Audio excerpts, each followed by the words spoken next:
Welcome to the Anthem Blue Cross Blue Shield Thursday Night Lights High School Football Game of the Week, presented by Wendy's. We are live at Homestead as the Highlanders take on the Warhawks from Germantown in a North Shore Conference clash. Thanks for joining us. My name is Mike McGivern. I'm with Sports Radio 1250 WSSP, and this is the Sports Radio 1250 pregame show. I'm here with the two head coaches tonight, Jake Davis from Germantown, Dave Keel from Homestead. Dave, let's start with you.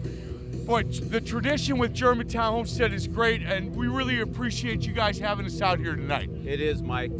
Great rivalry right down the road, Mequon Road. Both teams always come in very well prepared. Really respect how Jake has just taken over for a legend and just kept the program going in a great way. It's always a good, fun battle, and Jake was on this sideline for 4 years, and now he's over there, and I respect tremendously what they're doing. He's a great guy, and going to be a good game tonight. Going to be a real good game. Jake, and let's go off that. You know, you've been part of this tradition now on this side than last year on the other side. You know, this game, when you look at the schedule, this is the one that I know you guys circle, guys like me circle. It's just really a good rivalry game, and certainly the tradition behind it is so strong. Yeah, we always look for it as an intense week. I mean, I really like the week of practice. It's a fun week of practice. The kids are so focused and ready to go, and it's just a great game to be a part of. Hey, Coach, on Saturday you're going to go through seeding meetings. Yeah. Basketball guys, we've done that a long time. Are you looking forward to that, or is it a necessary evil, or are you happy with the change? I think I like the change. I think coaches know because they watch an awful lot of film, more than a WIA, so I think the coaches are going to do a good job. I've been through it in the softball arena as a head softball coach, and I think the coaches get it right. They know who plays who and where the strengths and weaknesses are, and I think they're going to do a good job. I'm looking forward to a good thing. I like you, I'm looking forward to it as well. Jake, for you, on Friday night or Saturday morning about 2 in the morning, you'll find out who's in your pod and where you're going to. Is this something that you've talked to coaches about, or are you looking forward to it? Do you know what to expect? Yeah, we've been getting together our thoughts and looking forward to it. I'm optimistic it's going to be a really good thing, for football in Wisconsin, and I'm excited about the process. Hey guys, the game tonight guarantees somebody at least a share in the North Shore Conference. Really appreciate your time. Good luck tonight. I'm going to cut you guys loose. On the other side of the break, John Weiser, Dick Basham will get you the keys to the game. This is the Anthem Blue Cross Blue Shield Thursday Night Lights High School Football Game of the Week, presented by Wendy's. We welcome you back to Homestead High School in Mequon tonight, a North Shore Conference battle between the Homestead Highlanders and the Germantown Warhawks. Good evening, everyone. John Weiser and Dick Basham back with you for Week 8 of the high school football season here on the Anthem Blue Cross Blue Shield Thursday Night Lights, and we've got another great battle here in the North Shore. Better part of a decade, these two teams battle it out for a share of the conference title. Well, they do, and they're right next door to each other, so it's that basic border war. And, of course, we got the relationship between the coaches, too, as Jake Davis from Germantown was a great player here at Homestead for Dave Keel. That also adds interest to it, and I'm looking forward to a great game tonight. Not only with the coaches very familiar with each other, but a very familiar style of play between these two schools. Yeah, I think we're going to see a lot of similarities tonight. Both teams are a strong running game. They play very good defense. They have interesting situations at quarterback. Germantown has a young sophomore quarterback who's done very well. And Homestead has kind of been looking for the right guy at quarterback, but they're going to start Jake Lane tonight as a senior and has played most of the downs this year. For Germantown, the ground game has been their thing, and Ty Barron, little fire plug of a runner that he is, has really shown the way for the Warhawks this year. Well, yeah, Ty is about 5'6", 175. He's real strong, quick, saw him in practice, runs really well. He's a leader of the team, vocal leader of the team, and he's the guy that's gotten it done for him this year on the ground. And trying to stop the run, you're fortunate enough to have the defensive lineman of the year on your side. Well, he's Mr. Everything. Joe Cretlow is captain of the team. He was all conference last year. He was the co-MVP as a defensive lineman, as you said. And he's the school leader in sacks. He set the record in sacks. He keeps adding to it. He's got 40 tackles this year, 13 for a loss and 7 sacks. So he's a guy who plays a strong side defensive end. He's going to be in a lot of play this week. For Homestead, it's their ground game as well, but it's a tandem, 2 set running backs that really lead the way there. Well, it is kind of a two-prong attack, even though they do use 3 running backs most of the time. But Shaquille Cole and Jay Schneider, 30 and number 5. They're kind of fire plugs like Tyler Barron is, but they're very quick. They can take the ball to the end zone on any play, according to Coach Keel, and it'll be fun to watch them, I think, tonight. And defensively, they got a free safety who scored a perfect 36 on the ACT test. Well, that impresses me more than anything here tonight so far. When you've got a free safety, a center fielder right in the middle of your defense who's got that kind of mind, who can think well and set up the defense. He gets to the line of scrimmage and makes plays. He goes sideline to sideline. I'm really looking forward to watching Roddy Pelisic play tonight. That leads us now to our keys to the ball game. We'll start first for Germantown. Well, for Germantown, I believe they need to use their passing game to keep the Homestead defense off balance and give their running game a chance. They need to have great special team play. I think special teams are going to play an important part for both teams tonight, but I think Germantown needs to make some special plays there. They need to pressure Homestead's dynamic running game, as we talked about it before. They need to slow that down if they can a little bit. And for Homestead tonight, what do they need to do? Well, I think Homestead needs to blitz the Germantown offense a little bit and keep them off balance. They have that young quarterback. And then minimize turnovers and penalties. They've had a little problem with that during the year. And they need to complete some passes to take the pressure off the running game. I think that'll be important tonight. A pair of 6-1 teams doing battle here tonight. An old school rivalry here at Homestead. The Highlanders and Germantown up next on My 24.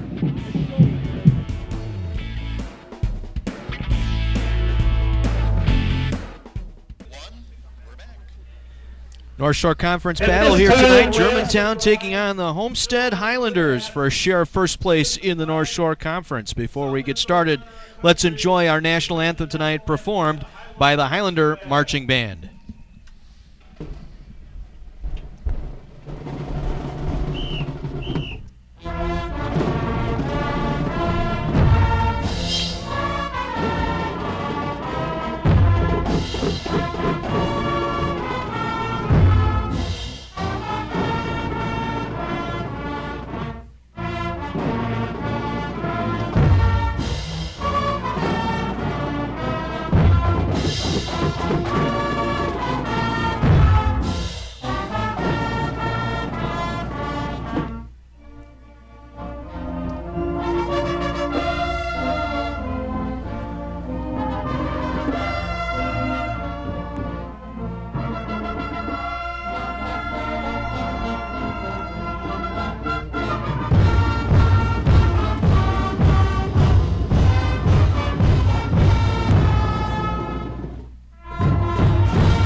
A pair of 6-1 teams doing battle here tonight, both 5-1 in conference.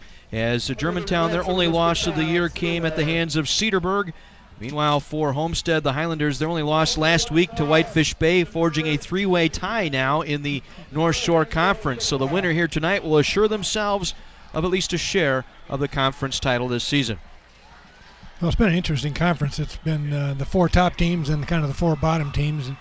I think Cedarburg ends up with 2 losses, and one of these teams will end up with another loss. So it's really balanced. I think all 4 of the teams that are going to go to the playoffs can probably do some damage, and you never know if a championship comes out of one of them. Germantown knocked off Homestead last year, 27-0 the final in that one at Germantown. And they beat them in the playoffs too, I believe. So they've got a two-game winning streak going after Homestead have gone 67 conference games over 9 years and not losing one. Now they've got 2 conference losses in the last 2 years. Homestead will kick off here tonight. They're in the red, Germantown in the white. Luke Newson has it teed up and standing back deep to receive. Townsend and Slaystead for Germantown. So week 8 of the WIA regular season is underway, and the kick will go back to Townsend.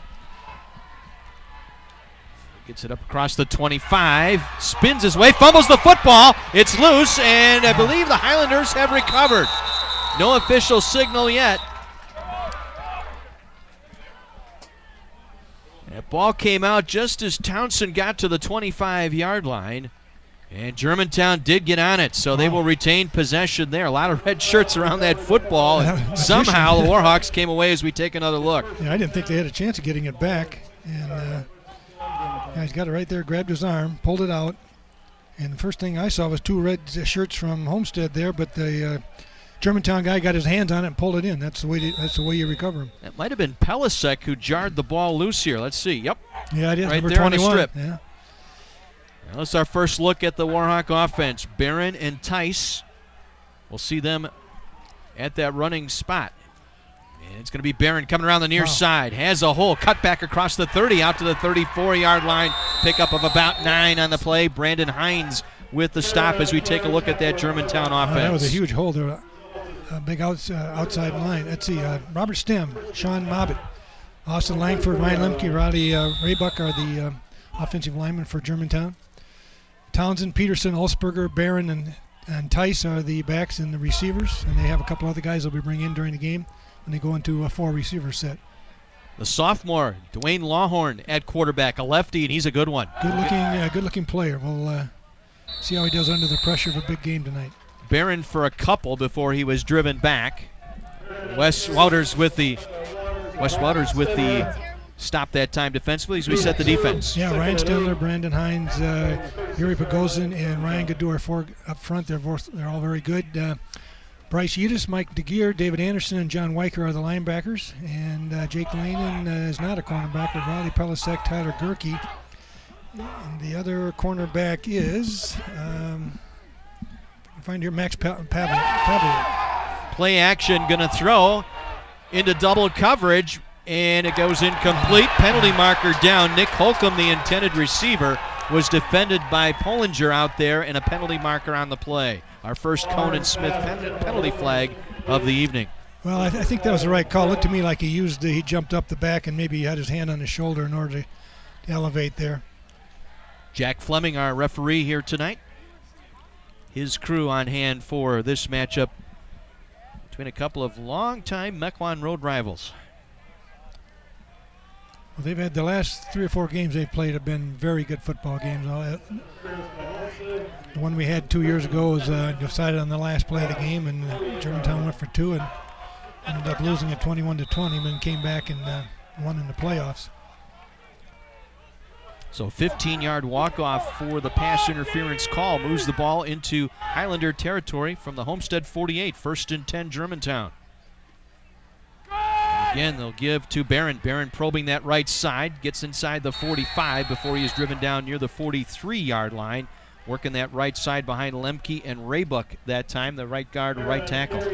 Similar play to the one they ran on the first play of the game, the outside zone, when they ran it to the right side. And the linemen just take a step to the right and get up the field and work on their blocks, and Ty Barron just works his way outside.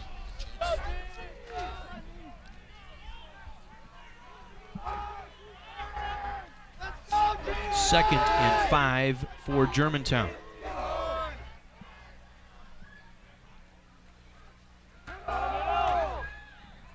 This time it's Tice on the carry. Check that is Barron. I want to remind you that the Anthem Blue Cross Blue Shield Thursday Night Lights is available streaming live online. Log on to my24milwaukee.com and click on the Thursday Night Light link.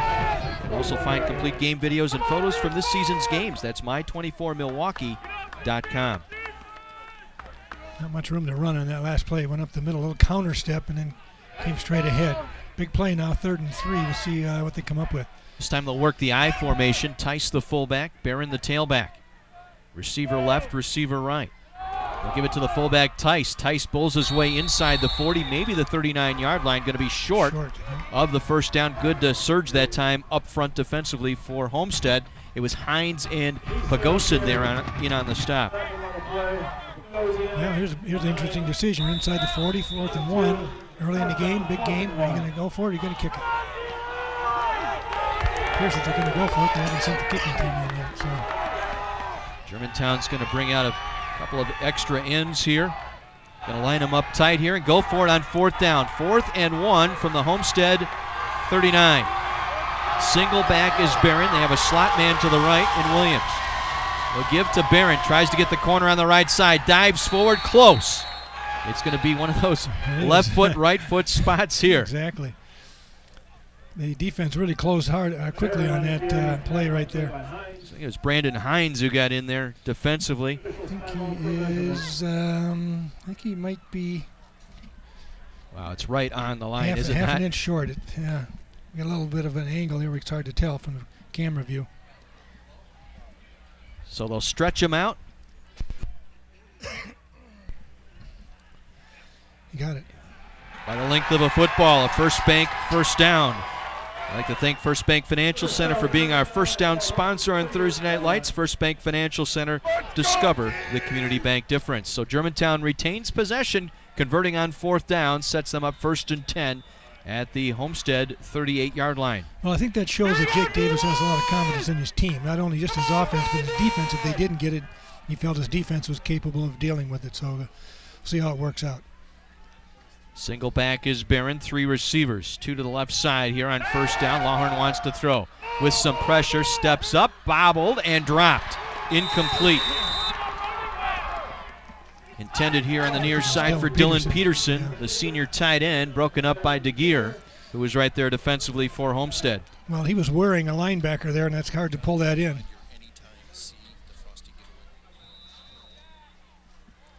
There you can see right there, the linebacker was right there, and he bobbled it and couldn't quite get the handle.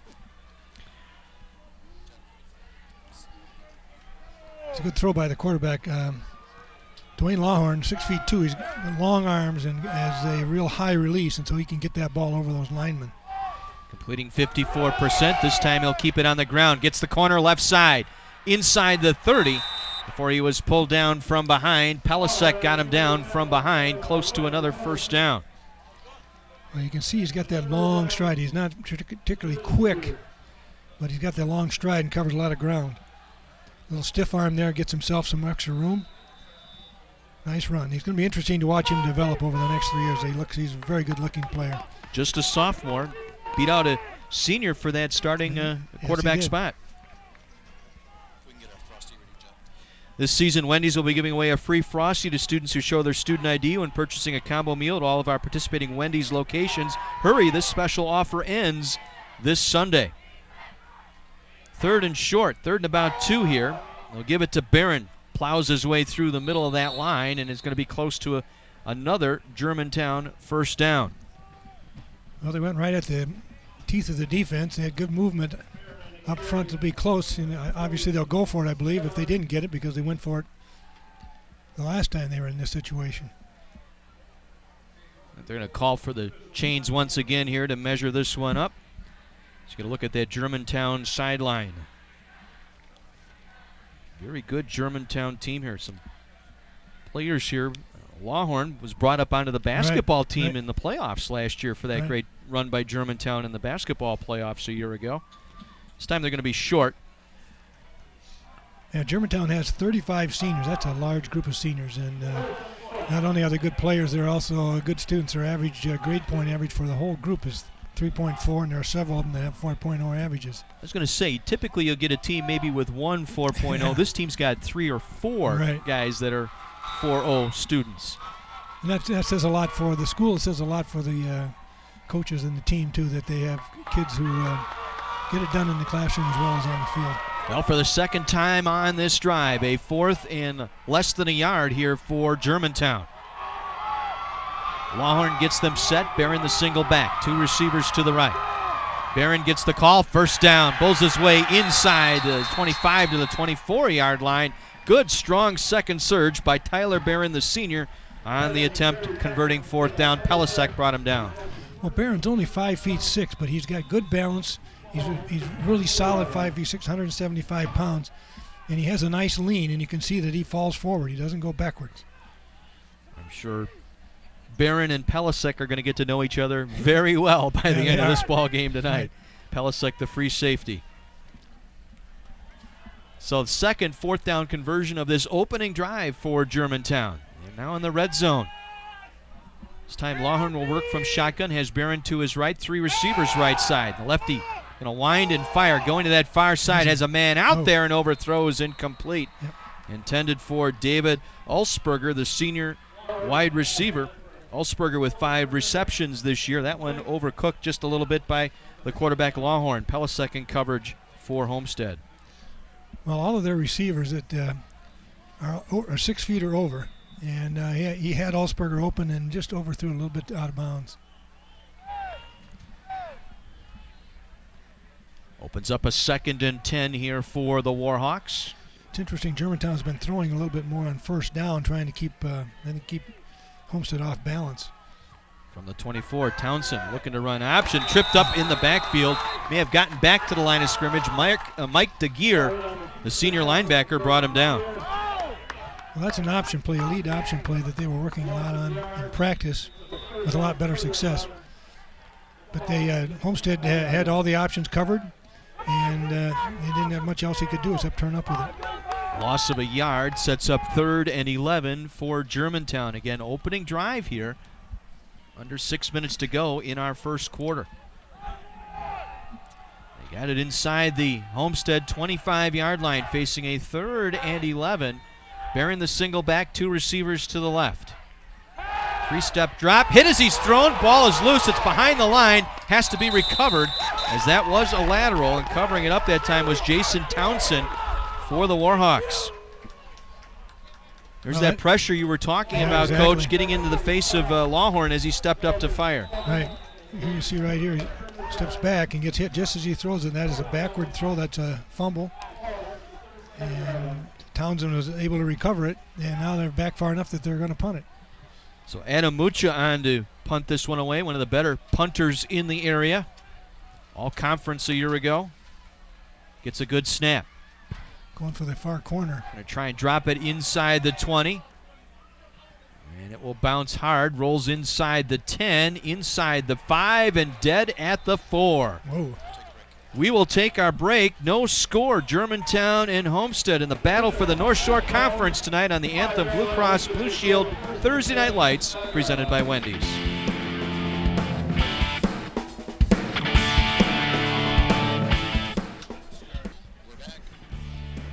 4:47 left in our first quarter, no score. Germantown's opening possession results in a punt, so Homestead gets their first taste of the football tonight as you get a look at 27-year veteran Dave Keel, the head coach for the Highlanders. He's retired as a teacher. He's a math teacher. He retired, I think, last year was his first year of retirement. He's enjoying it, but he's still coaching football. From their own 5-yard line. And softball. And the give. This is Jabri Washington, the senior, the right halfback on the carry. Gets it out across the 5, out near the 8-yard line. 3-yard pickup for Jabri Washington. The guys to keep an eye on, though, will be Jay Schneider and Shaquille Cole. Well, you look at those backs, it looks like they must have a minimum height that they have to be, because they don't have very many tall backs. And that's Nick Allen, the sophomore, starting at quarterback tonight for Homestead. Yeah, that's a change. This is Cole. And Cole tries to get back to the line of scrimmage, may have gotten a yard out of that one as we set the offense here for the Highlanders. There's the offensive line. Luke Worthington going to BYU on a basketball scholarship. Max Daniels, Mike Nelson, Pat Rosenberg, and Elijah Perrine are the big guys up front. The ends are Quick and Benversi, and the backs are Schneider, Cole, and Washington. Sophomore Nick Allen, who started a couple of ball games middle of the year.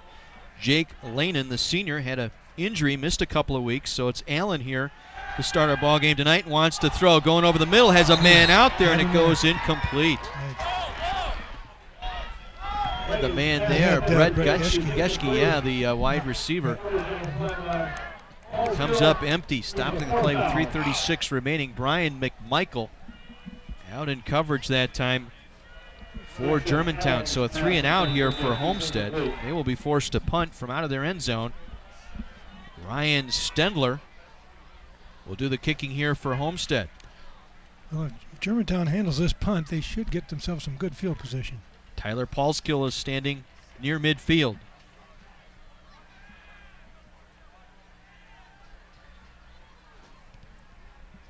Like they're trying to set the wall. Spiral. Paulskill will take at the 50, spins out of a tackle at the 48, and goes down at the 46-yard line. Yedis was there defensively to take him down for just a 3-yard return to the 46-yard line. That's where Germantown will take over. A battle of field position here early on in a scoreless ball game. Well, it's kind of played out as I kind of thought it would be, kind of a rock'em sock'em game. Each team has thrown passes. Well, Homestead threw only one pass, but Germantown has chosen to pass on first down a little bit, I think, to keep the defense off balance. But primarily, if they're going to move the ball, it's going to be by running. Quickly, let's head downstairs to Mike McGivern. Hey guys, here with Sharon Mitchell, and we're having fun. Sharon, again, thank you so much for Wendy's to be part of Thursday Night Lights. Tell us what's going on. What's new at Wendy's? Right now at Wendy's, we have the bacon portobello melt. It's a nice mushroom cheeseburger, and it's great. It just drips all over your hands. Hey, and you guys are still doing Show the ID, get free Frosty, correct? Yes, with any student that comes in and purchase a combo, they will get a free Frosty when they show their ID. Excellent. Sharon, thanks again. It's always good to see you. It is always good to be a part of Thursday Night Lights. Excellent. Back to you, boys. All right, Sharon and Mike, thank you very much. 2nd down 6. Barron's second time with the ball here on this drive, stacked up at the line of scrimmage and driven back. Again, it was Hines leading the charge up front for the Highlanders. Well, we're getting a chance here to see some good old-fashioned football with offense and defensive lines really going after each other and doing a good job, both sides, and as a result, we're getting minimum gains. From the 40-yard line, 3rd and 5. Highlanders showing blitz off the edge. Here they come. And deliver a football out complete to Karch. Cole Karch will get the first down out of bounds on the Germantown sideline inside the 30 at the 26. Riley Pelisek finally brought him down. Well, that was a good play-action fake to Barron, and then Lawhorn was able to roll out to the right, get himself some room where he can see a little bit here. You see the fake right there, out to the right. He's left-handed. He had to switch his feet. Nice throw to Karch, gets on the field for the first down. Well done. 6th reception on the year for Cole Karch, the tight end, a 6'4 sophomore. First down, Germantown. Out of shotgun. Horn's going to throw it out there, and it through the hands of Ulsberger. Incomplete. Was there, just went right through the hands. Well, Lawhorn's got a good live arm, and that ball has got some mustard on it, and I think he threw it a little bit outside, and he wasn't able to pull it in. Coach, we were talking as we get another look here that high delivery, that high release, that's going to lead to a hot ball coming out, but right, a high ball as well. Well, he has a tendency to get his, he's a young guy, and I'm sure they've coached him up, but he has a tendency to get his weight on his back foot a little bit, and that has a tendency to make the ball take off on him. 2nd and 10. Barron the single back, 2 receivers to the right. Barron gets the call. Barron dives forward inside the 25 down to about the 23-yard line. Good solid run again by Barron. Tough to bring down. David Anderson did the job, though, that time for Homestead. Well, the left side of the line, Stem Mobbitt and the center Langford really got good movement there and able to crack that front four, and he got a little seam and was able to get up in there for a quick 5 or 6 yards. Once again, Mike McGivern, what do you have for us? Hey guys, listen to the offensive coordinator for Homestead. He's talking to his line about staying lower, drive blocking, and making sure that they find out where the blitzes are coming from. They really want the ball back. They're feeling okay. Lawhorn lofted toward the end zone, incomplete, looking for Karch again. Not sure if he didn't run that route all the way through that time. Looked like he held up a little bit at the 5-yard line trying to find the football. Well, Lawhorn was getting pressure from his blind side, his right, and good thing he did get rid of that. Otherwise, we could have had maybe another fumble situation. Well, don't miss all of the high-flying, bone-crushing action of Ring of Honor Wrestling, Saturdays at 9, followed by the Pro Wrestling Report at 10, right here on My 24. 4th down for the 3rd time tonight. They will go for it here on 4th and about 6. Lawhorn with pressure, gets rid of it, and it is incomplete at the goal line, looking for Ulsberger, for Townsend down there. Germantown looking for a penalty call out there, and interference did not get one, as it was Tyler Gerke out there defending on that corner for the Highlanders, and they will take over 1st and 10 as we get another look. Look at it. I think they had a little complaint here too. You see 23, he's got his hands on him and forcing him out of bounds. That was Gerke with the... Looked like an NFL play more than a high school play. Doesn't go the way of the Warhawks, so Homestead will take over on downs at their own 24-yard line. And it's Cole. Middle of the field, right across the 25, and that's where he is stacked up. Ran right into the heart of that Warhawk defense. Hunter Higginbottom, as I saw, really nailed him. Yep. Higginbottom, a junior, 6'2", 240, honorable mention all-conference last season. Also quite a prolific wrestler. Wrestlers usually make good football players. They know how to get down and stay low, and they're very good tacklers because they're used to taking guys down. 2nd and 8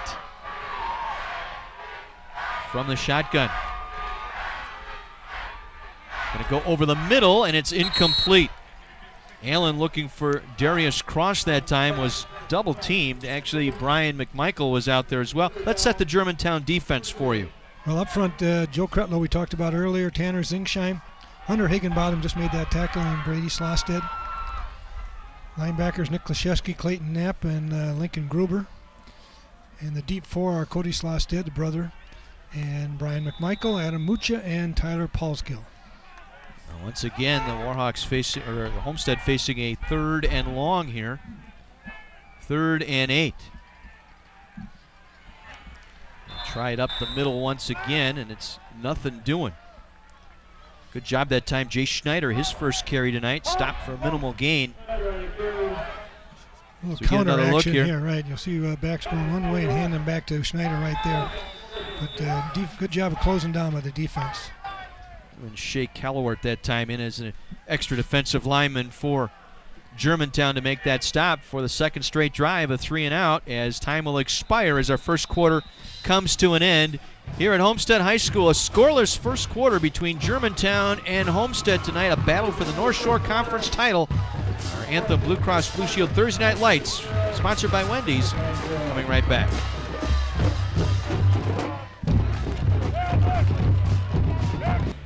Well, for the 8th consecutive game, the Warhawks keep their opponent off the scoreboard in that first quarter. However, they don't get on the board either. So scoreless first quarter as our second quarter getting set to begin with a punt here for Homestead. It's kind of been like a heavyweight fight, you know, guys punching and... Stendler awaits the snap. Low one, no rush, gets this one away. A nice driving spiral. Paulskill will take at his own 34. Across the 35 to the 40. Tries to bounce it outside. Late marker down as he'll be stacked up at the 45-yard line with the penalty flag awaiting. There's a block in the back, I believe, and there'll be a penalty from the spot of the foul. Second Conan Smith penalty flag of the evening. Our penalty flags brought to you by Conan Smith, your criminal defense team. People in the know to call Conan Smith. Jack Fleming, our referee tonight, as we take another look. Here it is right here. I think you'll, there it was right there. That was the end of it. You didn't see it happen, but I thought it was, and they called it. Klashewski, Nick Klashewski, the guilty party on the block in the back that time. Move the football inside the Germantown 30-yard line.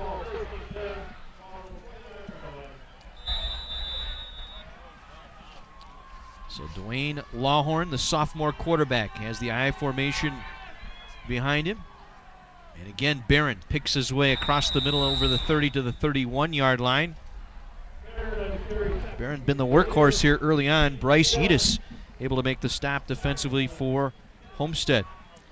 Well, he's the workhorse, and he's carried 141 times this year. He's averaging 5 yards a carry. See that they had Cole Karch at fullback that time. He's normally a wide receiver.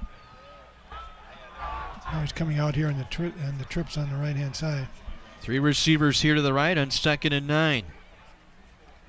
And they'll give it to Barron. Barron with some running room. Barron out to the 41-yard line. Picks up the first down. Nice run by Barron.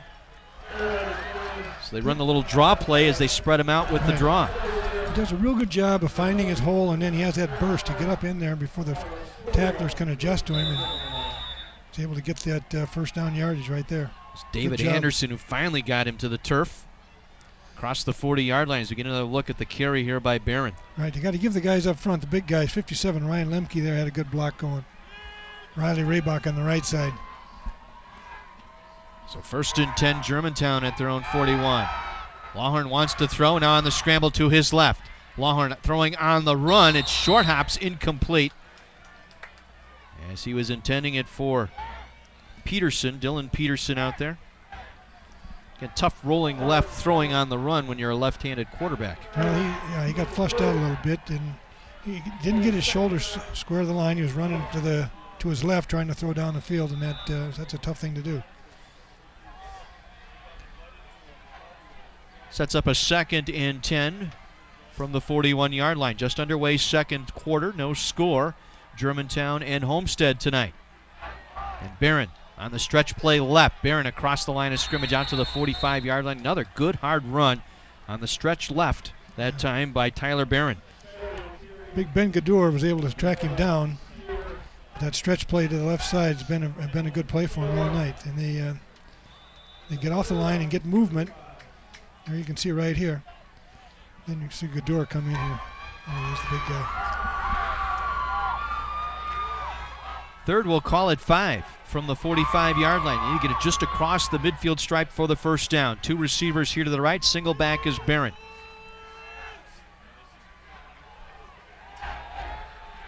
Lawhorn coming back near side. Completes here to the near side. Kurt Williams, and it's going to be awfully close, maybe short of the first down. Max Pavlik got the tackle.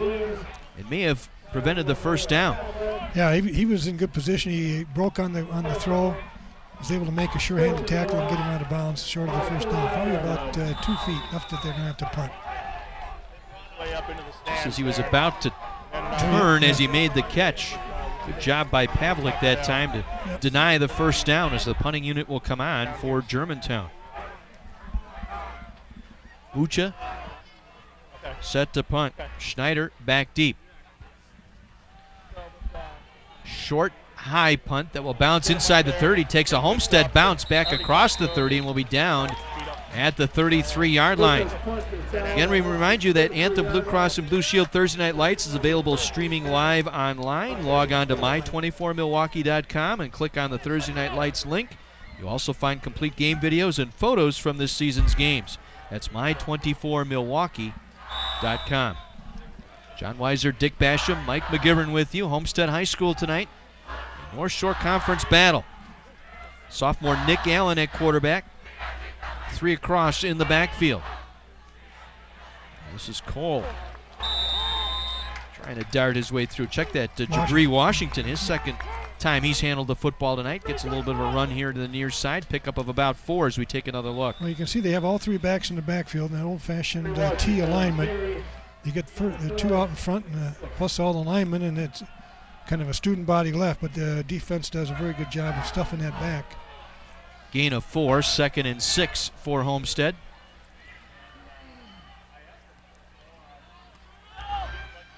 Let's give it to the fullback, and he is stopped right at the line of scrimmage. That was Shaquille Cole.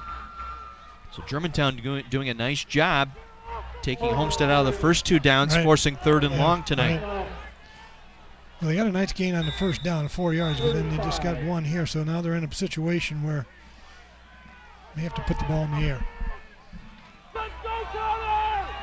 Got 2 young quarterbacks playing tonight, so I don't think the passing game is probably going to be the forte for either team. 6-man front, and they run, and it's stopped.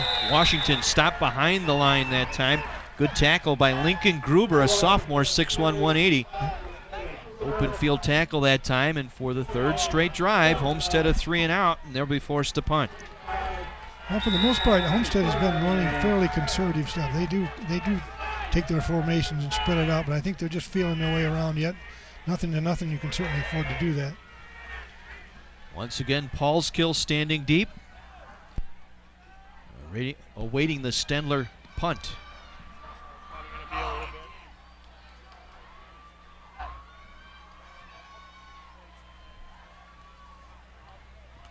Stendler, nice high driving spiral. Paulskill will take it to 20. Gets out of the first tackle. Second man missed, and as he cut upfield, lost his footing. Only a 1-yard return for Paulskill that time. Credit the turf with the tackle that time here at Homestead. Turf tackle, but that was an excellent. I don't know how he got out of there. They had 3 guys on him right away, and I thought he should have fair caught it. Just thinking about it, that hand right came there, up. 1, 2, 3. Out steps out of 2 tackles, and then gets caught on his inside foot and falls down.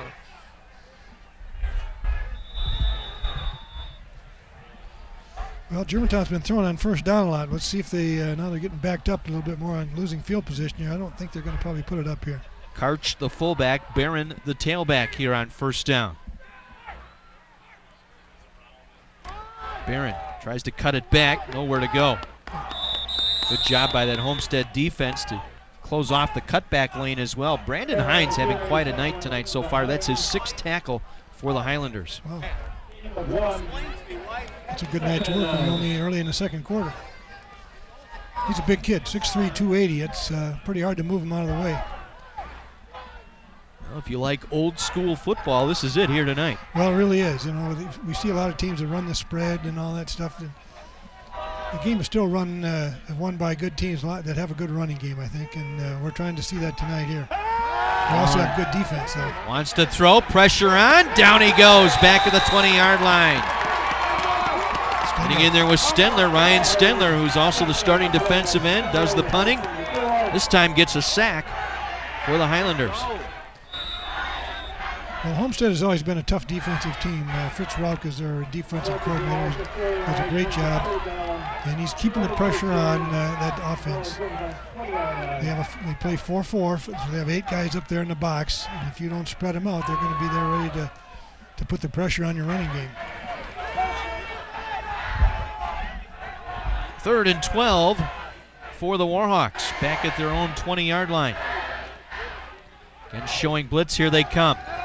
On the draw play, Barron met in the backfield, struggles, may have gotten back to the line of scrimmage, and that's it. Good strong surge out there. David Pfaff out there on the tackle, a sophomore, 6'3", gets the job done for the Highlanders.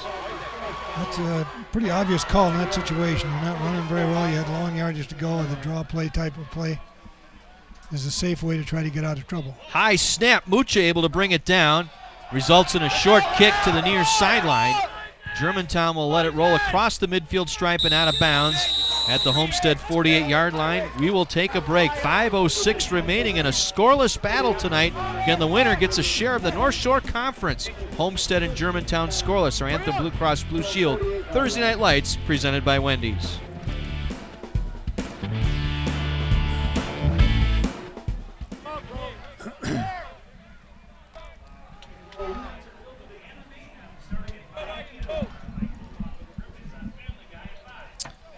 Well, with 2 sophomore quarterbacks, it's going to be tough to get a passing game going here.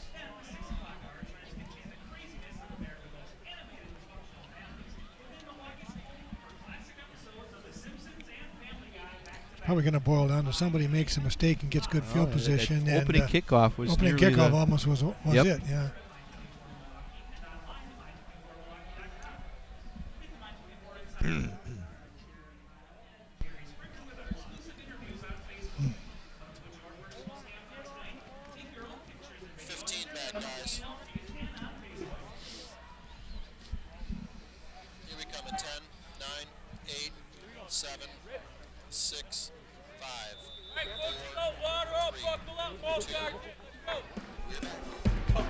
A scoreless battle tonight in Mequon. Homestead and Germantown. John Weiser, Dick Basham, Mike McGivern with you. Homestead their best field position of the night, starting at their own 48-yard line following the 32-yard punt. Yeah, they're getting in position on the exchanges, not by moving the ball themselves here. Allen, the sophomore quarterback, play action, wants to throw, has a man draped over, coughs up the football. They're going to rule it an incomplete pass. Incomplete is the ruling on the field as Allen on the play action got pressure, and it was Joe Kretlow who got him down to the turf, knocked the ball away. Well, that's Kretlow's specialty. He can get in and put pressure on you. There you see him right here. Got a hold of his legs, and then he got hit from behind. Wow. Ill-advised throw probably. Should have just tucked it away. And was his arm going forward? Well, if there was an instant replay, that might get changed, but there isn't. Wow. There is, but the officials don't get to use it. 2nd and 10. Inside handoff. Washington nearly breaks a tackle across the 45-yard line of Germantown. Good, strong 7-yard run that time by Jabri Washington, the senior. A little old-fashioned crossbuck here. Action going to the right, and the ball comes back to the left. He almost broke it. Slosted there on the tackle for Germantown. 3rd and 4 for Homestead. They are 0 for 3 on 3rd down so far tonight. These little short backs are hard to see behind the linemen. Once the linemen stand up and start moving, you kind of lose track of them. 9 men in the box here for Germantown.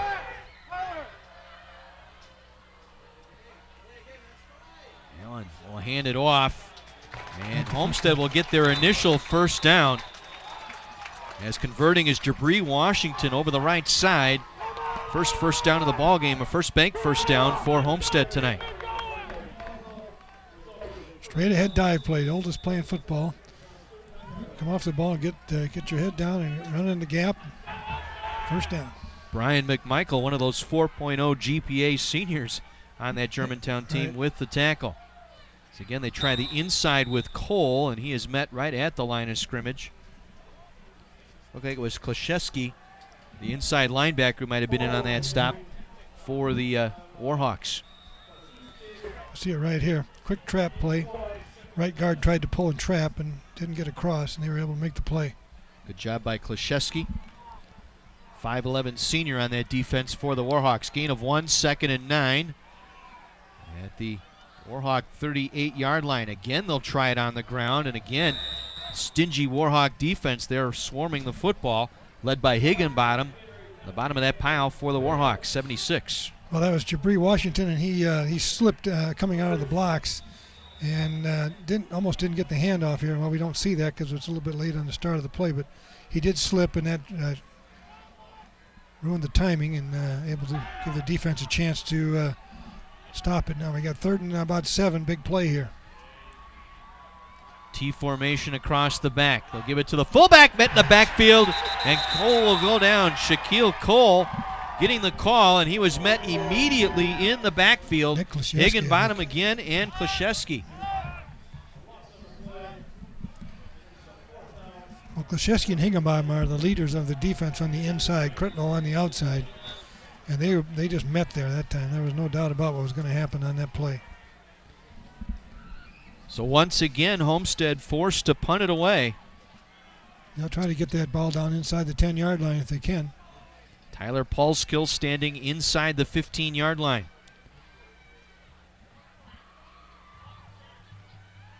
Stenler. Little shank. Didn't get much on it. Will bounce near the 15-yard line. It'll roll dead at about the 13-yard line. So good job inside the 20, planting it there. Ryan Stenler, the punter. With 2 minutes to go here in our first half and a scoreless ball game, much as we thought here tonight. Yeah. You know, I think both coaches are probably struggling right now to find where they want to go with their offense. They haven't been very successful. Germantown's gained a few yards, but got a few first downs, but hasn't been able to really put together what I would call a threat. And their passing game has been very sporadic. He's had some guys open and overthrow him, hit a couple short ones, but nothing consistent that you can count on. Send a man in motion to the far side to Ulsberger. Lawhorn with some time. Going to go over the middle. It is incomplete, in and out of the intended receiver. As it was again Karch, the intended receiver. Pelisek knocked it away, and we'll head downstairs to Mike McGivern. Hey guys, Jonathan Smith, Stephen Cohn. These are my attorney guys, man. They're going to help me out if I ever get in trouble. Thanks a lot again for being part of Thursday Night Lights. Obviously, community stuff, very, very important to you guys. It is. It's been a blast following Channel 24 around southeast Wisconsin, supporting the communities and seeing these kids having a good time and being presented to the public. You bet. You know, I went to him first because he gave me $5 to do that. So, hey, Cohn and Smith, how did Cohn get first and Smith get second? Well, he's much older, despite our looks. He's much older than I am. But no, Steve's been doing it a long time, and it's just a privilege to practice law with him. We got a good thing going. You guys really do. We really appreciate it, my 24, for you guys being part of this. Thank you so much. It's been great. Thanks. Back to you, boys. Mike, thank you very much. Thanks again to Conan Smith sponsoring our penalty flags this year, part of our Anthem Blue Cross Blue Shield Thursday Night Lights presented by Wendy's. Well, 3rd and 4 now for Germantown. Drag the tight end in motion. The give to Barron. Met at the line of scrimmage, and down he goes. Good read in there that time. Immediately, right off the get-go, Bryce Yeatis, the junior, 6 foot 190. Well, I think one other thing we're probably seeing here tonight is this being the last regular season game, 8th game of the season, both teams really have good scouting reports on the other team and are probably playing tendencies and doing a really good job, because that play was dropped in its tracks, and it was a very important play, and Homestead seemed to anticipate what was going to happen with that formation. Well, timeout taken by Homestead here, trying to save some time. Minute 9. CW18 is TV to talk about every weeknight at 5 and 5:30. Catch all the laughs with classic episodes of 2.5 Men at a new time. And then don't miss Family Feud with hilarious host Steve Harvey at 6 and 6:30. Our survey says laugh 5 nights a week on Milwaukee's CW18. Full house here tonight, Mequon Homestead High School. Homestead's anticipating good field position here. I think that's why they took the timeout. Chance to get the ball, work it down, maybe even get a shot at a field goal. Schneider standing near midfield. Mucha to do the punting here. Gets a good snap. Nice punt. High spiral kick. Schneider will take. Drops. Comes back on it and covers it up. Back at the 36-yard line. Good job getting down on the gunner that time. Jason Townsend able to get right there, and Schneider had that one go off the shoulder pads and was lucky to fall on it. He got the members bounce, as they say, and was able to pull it in, but they didn't get the field position that they were hoping for, I don't think. So it'll be interesting to see now if they will put it in the air and try to work it down with the young quarterback. Well, they have 2 timeouts remaining here. 1st and 10 from their own 36. 3 backs. Now they'll break that off as Schneider goes in motion to the right. The sophomore Allen wants to throw, puts it up, has a man out there. It's intercepted. Picked off on that far sideline. It's Paulskill down the far sideline and out of bounds near the 20-yard line. Tyler Paulskill, the senior, 5'11", 181, the corner on that left side, comes up with our first turnover of the ball game. Well, he played that just right. He was in good position. Ball's a little overthrown. It was a long throw. He had time to look at it, eye it up, and pick it off. And as a result, you get a good turnover and get some more yardage after the catch here. He's looking for Schneider. Had both Schneider and Benversi out there, and Paulskill timed it beautifully to return it back inside the 25 of Homestead. Yeah, he had a posse going with him, but he outran the posse a little bit here. And I think if he'd used his blockers, he might have been able to take it in. From the 25, 1st and 10. They come with the blitz, stepping up. Rawhorn gets it out, incomplete. Intended on that far side for the tight end, Dylan Peterson. Again, there was pressure up front on Lawhorn. Yeah, he stepped up real nice. I thought he was almost over the line of scrimmage, but evidently he wasn't. Yeah, it would have been a great catch, but he's able to touch it. Weicker out there on coverage that time for Homestead. Working the tight end Peterson that time. 2nd down and 10. Again, they're looking to throw. Lawhorn with time. Going down the far corner. And it's through the hands, incomplete. I think it hit him right in the face mask. It did. Townsend. Probably the most sure-handed receiver out there for Germantown, and could not corral it. He's the go-to wideout when they need it. He's the guy they look for, right? He's got 18 catches this year and 8 touchdowns. Right in the face mask. Took that one right in the grill. Might have lost it in the lights or what, but... Tyler Gerke, the defender out there that time for Homestead. And now a timeout taken by Germantown here. We're facing a 3rd and 10. They want to be sure on this one. Well, be sure to listen to the Wendy's Varsity Blitz Scoreboard Show Friday nights at 7 on Sports Radio 1250 WSSP. Get updates and scores from all the key high school football games in the area. Mr. Mike McGivern and company every Friday night. High school football. And the Varsity Blitz, sponsored by Wendy's on 1250 WSSP. This is Interesting with 3 timeouts left, Coach. They went to the air immediately. They had some time to maybe get back to Barron, maybe set something up, try and pound that ball a little bit to set them up for something later on in this. well, it'll be interesting. Well, they almost have to put it in the air now. Good place for a screen pass. We don't see many screen passes anymore. It's kind of a lost art in the game of football. It's our Thursday Night Lights fan camp presented to you every week by Wendy's. Wendy's, now that's better. Don't have to worry about Frosty melting tonight. 3rd and long, and here they come, and down he goes. Out of field goal range. Really. Lawhorn lassoed and tied by Ryan Stendler. Well, that was a big play right there because Knocks him out of field goal range. before they had a shot at a field goal, I would think. Maybe not, but now they all they can do is throw the proverbial Hail Mary here and hope that they can get something out of it. Coach, you talked about it in the keys to the ball game tonight. They needed to get that pressure on Lawhorn, the sophomore quarterback. And they have been able to do that.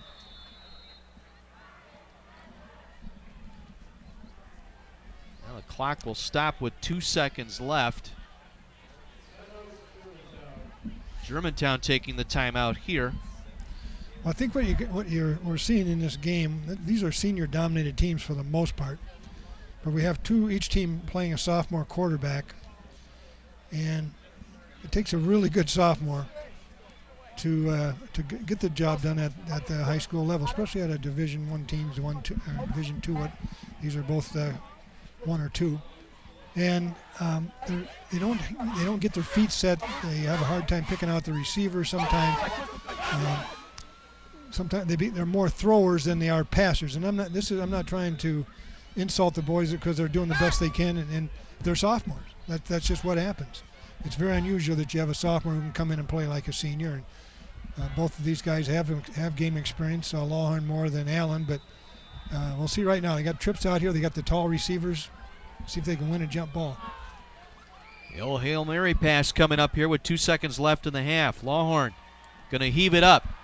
Going near side, and it's knocked down, incomplete. Defended well that time.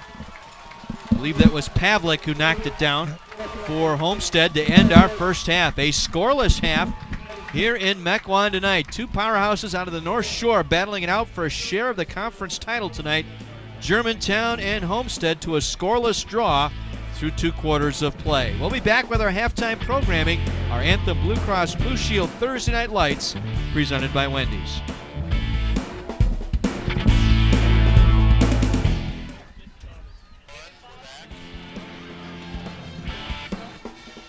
My 24's Thursday Night Lights halftime report, sponsored by Zero in Wisconsin, brought to you by the Wisconsin Department of Transportation.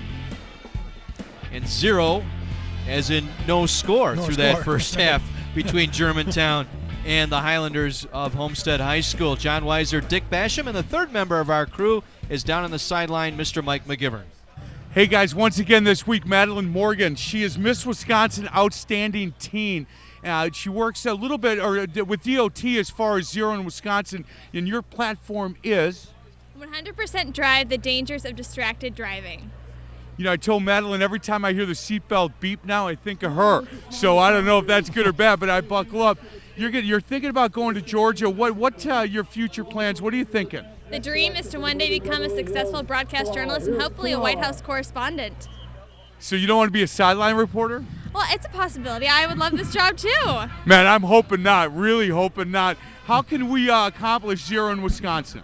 It is so easy. It is about focusing on the road, and that when you're in that car, you know the dangers that are possible, but you're taking the precautionary measures to make sure that you're keeping yourself safe, your passengers safe, and other drivers on the road safe. Guys, she's sharp. I'm hoping she goes the White House route, not the sideline route. Madeline, as always, thank you so much. Thank you so much. Okay, back to you boys. Madeline donning the red here tonight for Georgia as well. Nice job, Mike. Nice job, Madeline. The Homestead Highlander Marching Band performing here at halftime. A scoreless first half between Germantown and Homestead.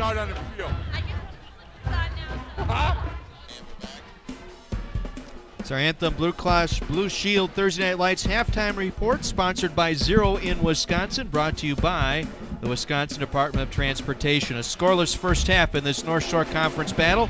The homestanding Homestead Highlanders and the Germantown Warhawks. Well, nice group down on the sideline with Mike McGivern, part of our First Bank group that's been with us since the last 3 years. Mike, take it away. Hey guys, I'm here with again my favorite people each week, the First Bank Financial Center people. Grace Uselding, who's the branch manager at Mequon, she's told me 6 times the question to ask. Watch this. So what's new? Thanks, Mike. Well, you probably know this already, but most of our listeners probably don't. First Bank Financial Center has been around for 153 years. We were established in 1859, and we're the second oldest bank in the state of Wisconsin. So pretty impressive. Our corporate headquarters is in Oconomowoc, but what's new is that we have a new branch right here in Mequon on Port Washington Road, and this is my assistant branch manager, Marie Angelier. And go ahead. Hey, Marie, can I ask you something other than what's new? Marie, so tell me what do you do at the bank? And from what I understand, so far so good with the new branch. Oh, it's been very, very exciting. Yes, we've been opening a lot of accounts, meeting a lot of new people. We're really excited to be part of the Mequon community and happy to be here at the Thursday Night Lights. You bet. You guys have been great partners. Let's get over real quick. So I understand there's a nickname. Dial Vial, is that it? Yes, it is. I got that. Vial. Yeah. Yes. Hey, tell us what you do for First Bank Financial Center. I make mortgage loans, Mike. And business is good right now. This is great. The rates are fantastic right now. It's a good time. Buy a house, refinance. Call us. You got to call them. Hey, I got to tell you. So all Mequon Homestead fans, not all of them.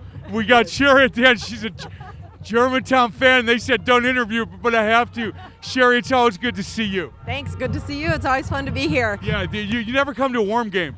It doesn't seem like it, but there's great competition out on the field tonight between Mequon and Germantown, but within First Bank, we're one bank, one family, so we have a great time doing events like this. One bank, one resource, too. Hey, guys, like I said last week, when you talk to people from First Bank Financial Center, they always talk about local, they talk about community, and they truly mean it. If I were you, I'd head over and see Grace, head over see Sherry, give these guys a shot. You guys have been great corporate sponsors for My 24. Thank you so much. You're welcome. Thanks, Mike. You bet. See you guys. Back. All right, Mike, thank you very much. Nice job once again. The fine folks at First Bank Financial Center. We're proud to have them on again this season as part of our sponsorship of My 24 and the Thursday Night Lights. Homestead Highlander Marching Band wrapping things up here tonight. A scoreless first half. Back to set up the second half when we come back.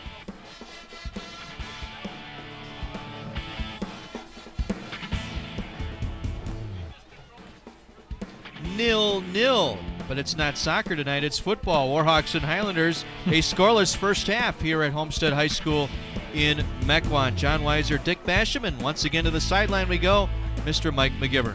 Hey guys, state championship. Second, back-to-back, golf state championship here at Homestead. This is as close to a golf trophy as I'll ever get. Hey John, congratulations. Thank you very much. A true honor to work with girls like this, and I know you asked if we have captains, and they're all captains. They're all leaders and motivated to do their best every year. They work hard in the off season, and it really paid off this year once again. Golf is something that you love. Other sports do you play? Actually not. I just narrowed it down to golf just because I love it so much and wanted to pursue it in high school. You better putter, better short game. What's your game? I gotta like the short game best probably. Yeah, I'm trying to get them to help me with everything I hit goes to the right. How many years you been playing golf? Well, I think I started playing when I was like 5 or 6, and really started up competitively like a couple years before high school started. So. Guys, going to play in college. Do you think what year are you? I'm a senior. Right now I'm still looking at schools, and I hope to play, but it depends on where I go. And how about you? I'm a sophomore, and I would love to play D1 golf. So. Yeah, you got a lot of time. Hey, we're gonna have a scramble at work.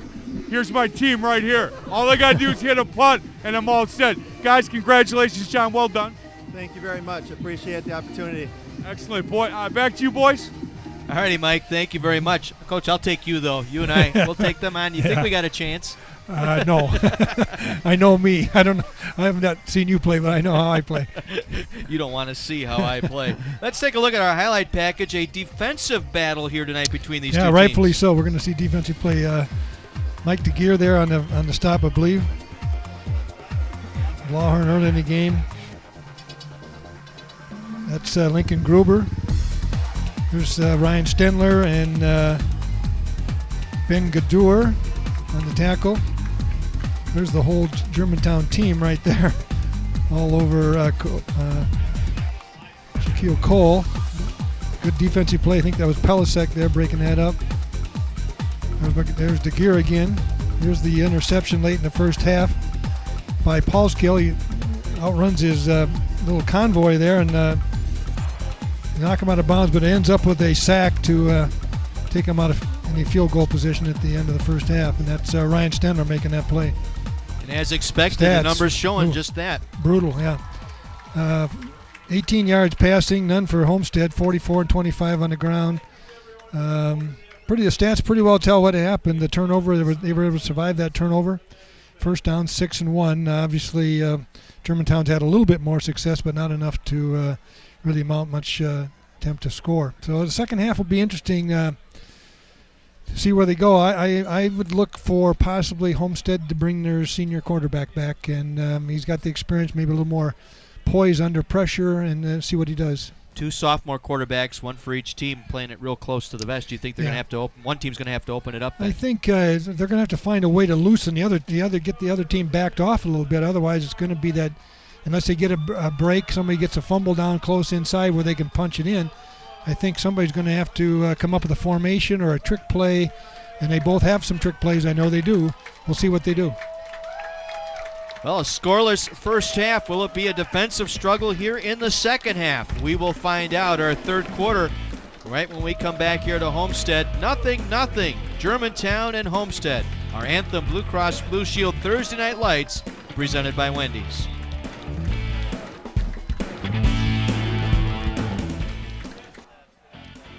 Scoreless here in Homestead tonight. Highlanders and the Germantown Warhawks, a North Shore Conference battle this evening. Getting set for third quarter action. And once again, we want to take this opportunity to thank the great folks at Milwaukee High Lift for helping bring these great pictures to you tonight. They provided the scissor lift for our cameras this season. So for any aerial platform need, rental, sales, or service, call the great folks at Milwaukee High Lift or visit them online at MilwaukeeHighLift.com. We thank them all season long for helping us out with our fantastic camera crew here tonight. Well, Germantown and Homestead tonight, through the years, it's always come down to this game for the North Shore Conference title. For Homestead, that one loss to Whitefish Bay. For Germantown, their only loss to Cedarburg. And the winner of this game assures themselves of at least a share of the conference title. Yeah, and that loss, Germantown was ahead 18-8, I think, going into the fourth quarter, and ended up losing at there's the conference standings right there right now. Three teams with 5-1. One of them is going to end up with a second loss. We'll end up tying with Cedarburg for third place. So there'll be two-way tie for first and two-way tie for third. But, Germantown was, as I said, was ahead 18-8 and ended up the game got away from them. And last weekend, Whitefish Bay was 14-7 at the half, and it ended up that way. No touchdowns by either team in the second half. So I think defense is probably it's characterized the top four teams this year in this conference, which is good. Defense, as they say, wins championships, but if you can't score, it's pretty hard to win too. So we're going to see what happens if they can come up with some interesting plays the second half here and surprise somebody. Schneider and Cole, and also Washington, the three running backs, actually do the kickoff returns for Homestead, as the Highlanders will get the football here to start our second half. Still quite breezy here tonight. That wind really whipping up earlier today, but out of that northwest, it's cooled the temperatures down into the low 40s here, and you see the ball blowing off that tee momentarily as well. I'm just checking the flag, and the wind is actually blowing at Germantown right now, so pretty much from our left to right on the screen. Carter Schmitz has it teed up. Schneider, Cole, and Washington standing deep. Our second half underway from Mequon. This will go to Cole, far side. They'll race it up. Washington, I should say. Jabir Washington gets it back to the 18-yard line, and that's it. Good coverage that time by Germantown. Yeah, very good coverage. A good high kick, and they got time to get down. Getting downfield, Klashewski once again for Germantown on special teams. So we'll see what Homestead does here. Only 1 for 4 on third down conversions thus far tonight. Well, the kick went to Homestead's left, and they were trying to set a wall up to the right, and there just wasn't enough room for Washington to get across the field to get to the wall. Nick Allen, the sophomore, remains at quarterback. And they'll give to Schneider. Schneider coming around near side, cuts it back across 25-30. Out to the 35-40. Across midfield is Schneider. Schneider down the near sideline. He will go. Schneider will take it. 81 yards for the touchdown. Well, that's not a play that we haven't seen right there. They just blocked it perfectly, and he got into the secondary, and nobody could get an angle and catch him. And that's huge. Longest play from scrimmage this year ties Shaquille Cole. Cole had the 81-yard touchdown run against Waterford in week 1. Well, that's a good way to start the second half. Here you can see he's already in the secondary and pretty much gone. There's the last guy that had a chance to tackle him. Well, this crowd had been waiting for some sort of a big play by the homestanding Homestead Highlanders. We got a penalty marker on the extra point. Yeah. So now, half the distance.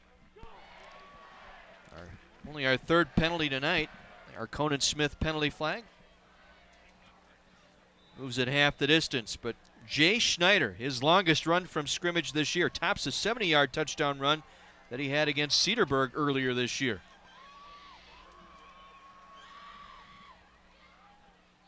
Stenler to attempt the extra point. Allen on the hold, and it is good. 7-0. First play, third quarter. Homestead breaks the shutout here tonight. See that again, because it was really well blocked, the right side of the line for Homestead. Here it is right here, coming off the tackle right there. One missed tackle, and then he just is in the secondary so fast the defensive backs don't have an angle on him, and he has the speed to outrun everybody.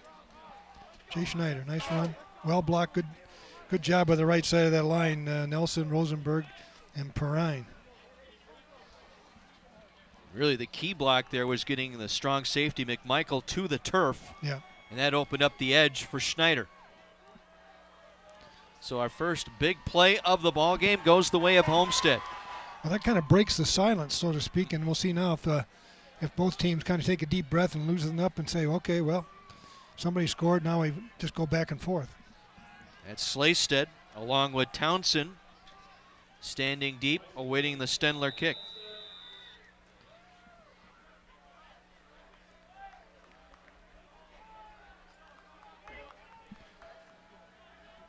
So we'll see how Germantown responds here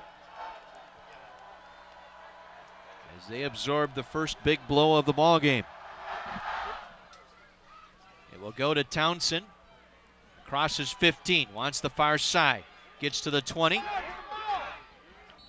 Out to the 25-yard line is Townsend. Well, again, he was trying to get to the far side on the return, and he had to cross all the way across the field to do it, and wasn't room to get there. Eric Wade got in there defensively for Homestead on special teams. So Germantown, 1st and 10 at their own 25-yard line as we get our look at Dwayne Lawhorn. Sophomore, 6'1", 172.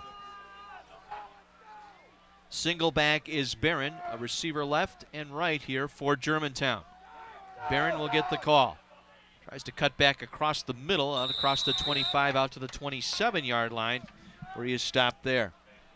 Ben Gador able to make the stop. The senior, 6'3", 240 on that defensive end for Homestead. Well, Ben Gador has had a good night. We've called his name several times in the last 8 to 10 plays here, and no room to run. They're going to have to find a way to loosen him up. Gain of 3, 2nd and 7 for the Warhawks. This time they go I formation.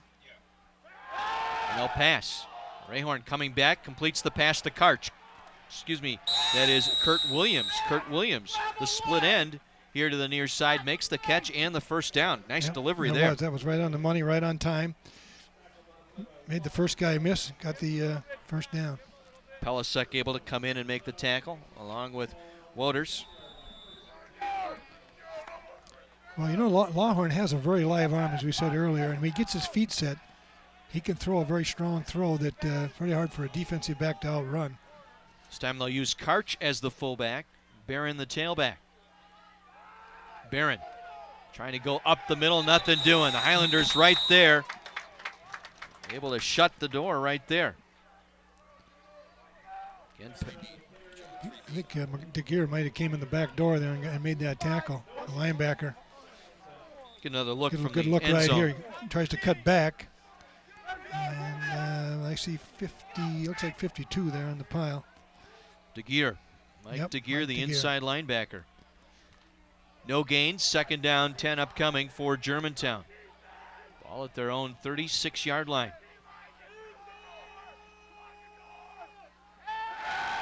Again looking to throw. Lawhorn, far side. It should have been picked. It was not. It goes incomplete through the hands of Yedis. That time the junior outside linebackers, the receiver fell down, Townsend. Right. And Lawhorn got hit as he was throwing. It was double trouble there, and Yedis had a chance at it. It was behind him. He had to turn around and run and catch it over his shoulder, which is a tough catch, even for a receiver, and even a little tougher probably for a linebacker. One of the few times tonight, Germantown facing 3rd and long, 3rd and 10 from their own 36-yard line. That Homestead defensive front is Stenler, Hines, Bogozin, and Gadur. They're getting good pressure on the quarterback. Lawhorn from shotgun. Here comes the blitz. They pick it up. Lawhorn going over the middle, looking for Townsend. Had it and dropped it at the 30-yard line. Tried to make an over-the-shoulder catch. Went right through his hands into the turf, incomplete. Was double covered on the play. Looks like Pollinger was out there defensively. May have knocked it away at the last minute. We'll see. Here's the long throw right here. It's a catchable ball. 33, Colton Pollinger was right there and was able to jump his shoulders, made it a little bit tougher catch. Again, getting pressure up front, the key there. That was pretty much Lawhorn throwing it as far as he could throw it. And now this is a shanked it as the punt will go out of bounds at the Germantown 41-yard line.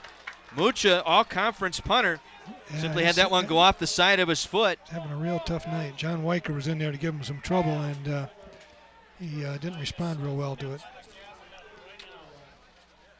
Well, this season, Wendy's will be giving away a free Frosty to students who show their student ID when purchasing a combo meal at all of our participating Wendy's locations. Hurry, this special offer ends this Sunday. Well, good field position here inside the just about inside the 50 at the 42-yard line. Warhawks leading 7-0 on an 81-yard touchdown run by Schneider. They go play action. Want to toss it out here to Jabir Washington. Yep. Makes the catch. Washington will get to the house. Touchdown, Homestead. That was a great fake. Washington. Just his 3rd reception of the year. His first touchdown reception of the season. 2 plays, 13 points. He ran. First of all, it was a great fake by Allen in the backfield. I wasn't sure that he had it. And as soon as I saw Washington head down the sideline, what's called a wheel route, he heads out to the sideline and then turns down the field, and there's the ball in the air. And it was right to him. He made a nice catch in his hands and just kind of teased him into the end zone. Jabri Washington, his first touchdown reception of the season. Stenler adds the extra point. 2 offensive plays here in the 3rd quarter, 14 points for the Highlanders as they've opened up a 2-touchdown lead, and now we're talking Germantown going to be forced to open things up here. Well, the good news for Germantown is that there's most of the 3rd quarter and all the 4th quarter left, but they've been their own worst enemy so far in this half. They punted poorly, they haven't defended well, and Homestead has been able to take advantage of it. Let's head downstairs to the third member of our broadcast team here tonight, Mike McGivern. Hey, guys, great play. Coach Keel said to the young man, he said, don't do that again. Don't slow down. We go 100% all the time. Do not do that. Kind of yelled at him a little bit and put his arm around him and said, that was a heck of a catch, son. Well, that's exactly the way to do it. He did bait him a little bit, and that's not the Homestead way. I've seen their teams play a long time, and Coach Keel is a taskmaster, and he's not going to put up with it, and he did it the right way. Made it clear what he needed to do and then pat him on the back. So 41-yard touchdown reception by Jabri Washington. The 81-yard run by Schneider. And we have a 14-point Homestead lead.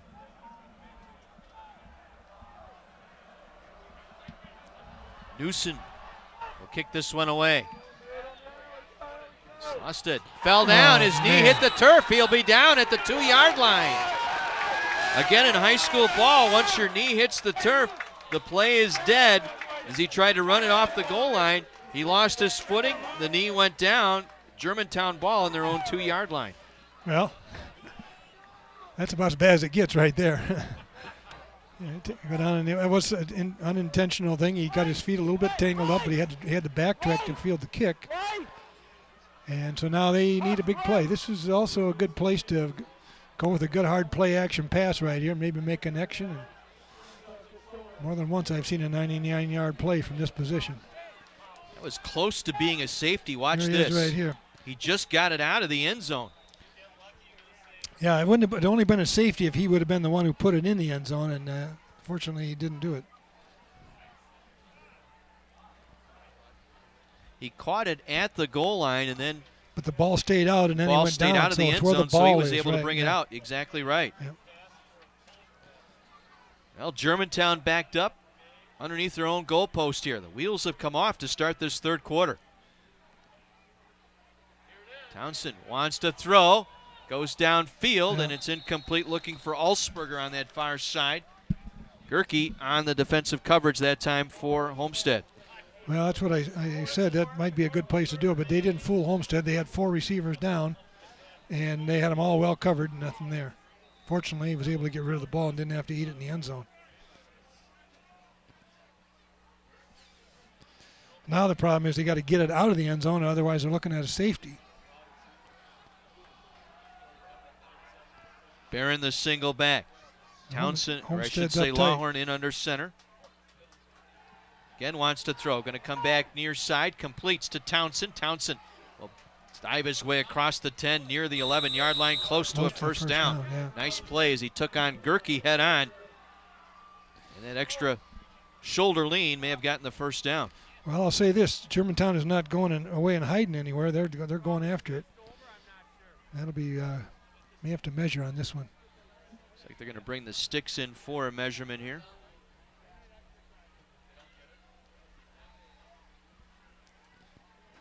So 2 big plays to start this second half for Homestead on amazing offense. after watching that first half. And where were these guys in the first half? While they bring the sticks out, we want to remind you on weeknights, all of your favorite shows come together. Family Guy at 5, American Dad at 5:30, The Simpsons at 6, and Family Guy again at 6:30. Anna Mayhem, weeknights from 5 to 7, right here on My 24. Stretch them out. Got it. By the first ring on that football, it is a First Bank first down for the Germantown Warhawks. Again, our big thank you to First Bank Financial Center, our first down sponsor this season, First Bank Financial Center. Discover the community bank difference. Well, now they got some breathing room, and I got to give Germantown credit. They didn't mess around.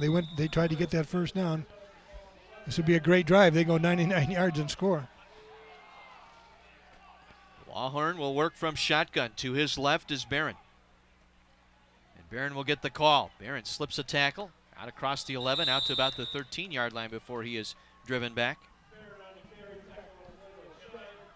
Shine that time. Henry Shine in on the tackle for Homestead. I think Gadura came in the back door. There you see the 77. He came in the back door and couldn't quite make the play. And then he runs into the whole defense. Gain of 3 on the play. Second down 7 for the Warhawks. Again, Lawhorn from shotgun. The lead option, he'll pitch it back to Barron, trying to get the edge right side, and a good job stringing that play out by the defensive front for Homestead. Leads David to a minimal Anderson, game. yeah, Yep. David Anderson was out there, number 3, and had a shot at it. They were able to get a couple yards, but for the most part, Homestead did a great job in that play. There you see Anderson out there, and Pelisek finishes him off. This is a play I saw him run quite a bit in practice with success. Of course, they were running against a scout team, but it's a play that they have depended on throughout the year. 4-yard pickup, 3rd down and 3 now for Germantown. On the 18-yard line, they'll hand it off. Barron breaking tackles, and he's down in the backfield. Tried to fight his way back to the line of scrimmage, but Brandon Hines finished him off. The junior 6'3", 280-pound defensive tackle, just a junior for Homestead. Yeah, right now Germantown doesn't have an answer for him. But also, I've noticed when they bring that guy in motion across the formation, that the play has always gone that way, and it appears to me that Homestead's aware of that, and they seem to be able to take care of that. Mucha, 300 or 280 pounder, he moves pretty well. Need a good kick from Mucha. This one Mucha better, as it goes out of bounds near the 45-yard line. They'll mark it out at the 47. So a 30-yard punt going out at the 47-yard line. We're midway through our 3rd quarter. Homestead a 2-touchdown lead on Germantown. Well, we said Germantown's special teams needed to be special, and they haven't been. And kicking game has gotten them in trouble here a little bit tonight. They need to get a stop here and try to get some better field position. Again, they'll go to Schneider. He'll cut it back to his left. There we go. Germantown defense had the cutback lane sealed off. Good job out there. On the backside, Clay Knapp able to stay home that time and seal that one off for a loss of a yard.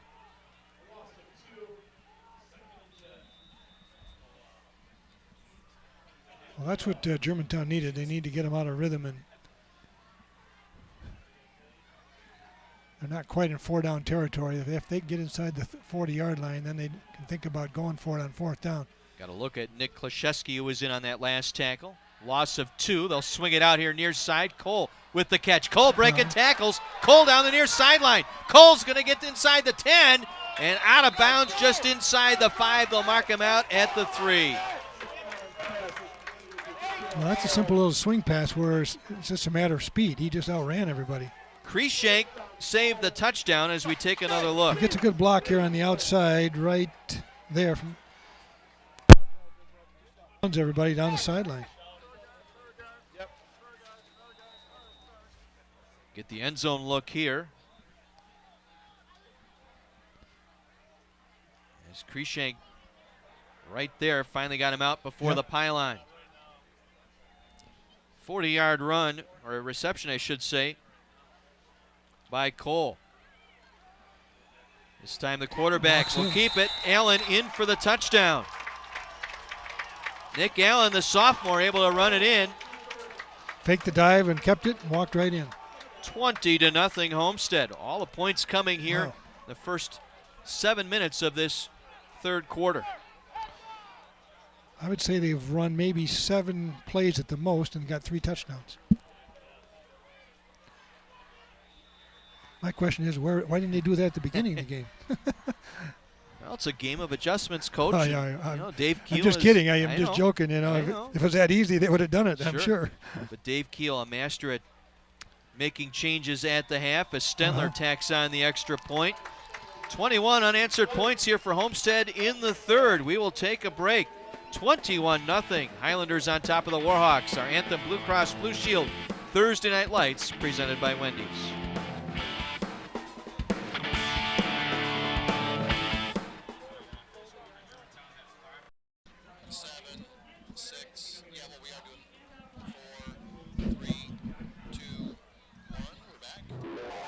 It's our Thursday Night Lights fan camp presented to you every week by Wendy's. Wendy's, now that's better. Get one more look at our touchdown here. Nick Allen, the sophomore. Well, you see the end of it. He faked a dive play to the right halfback, which would have been Washington, and then he just followed his backs into the end zone.